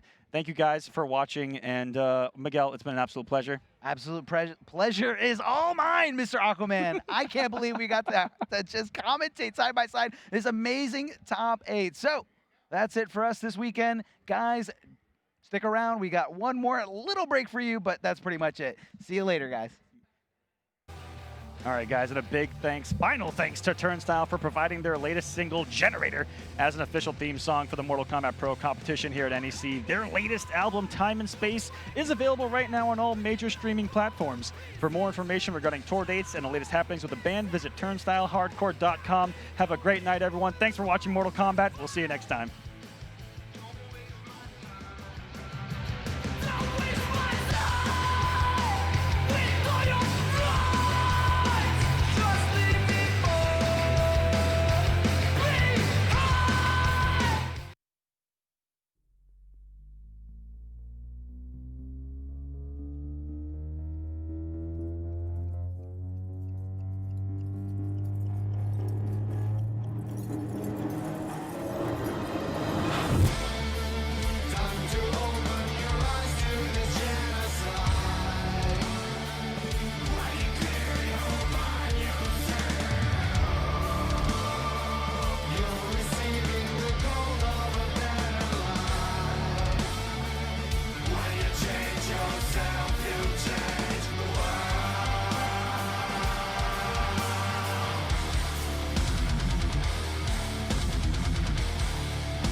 Both of them!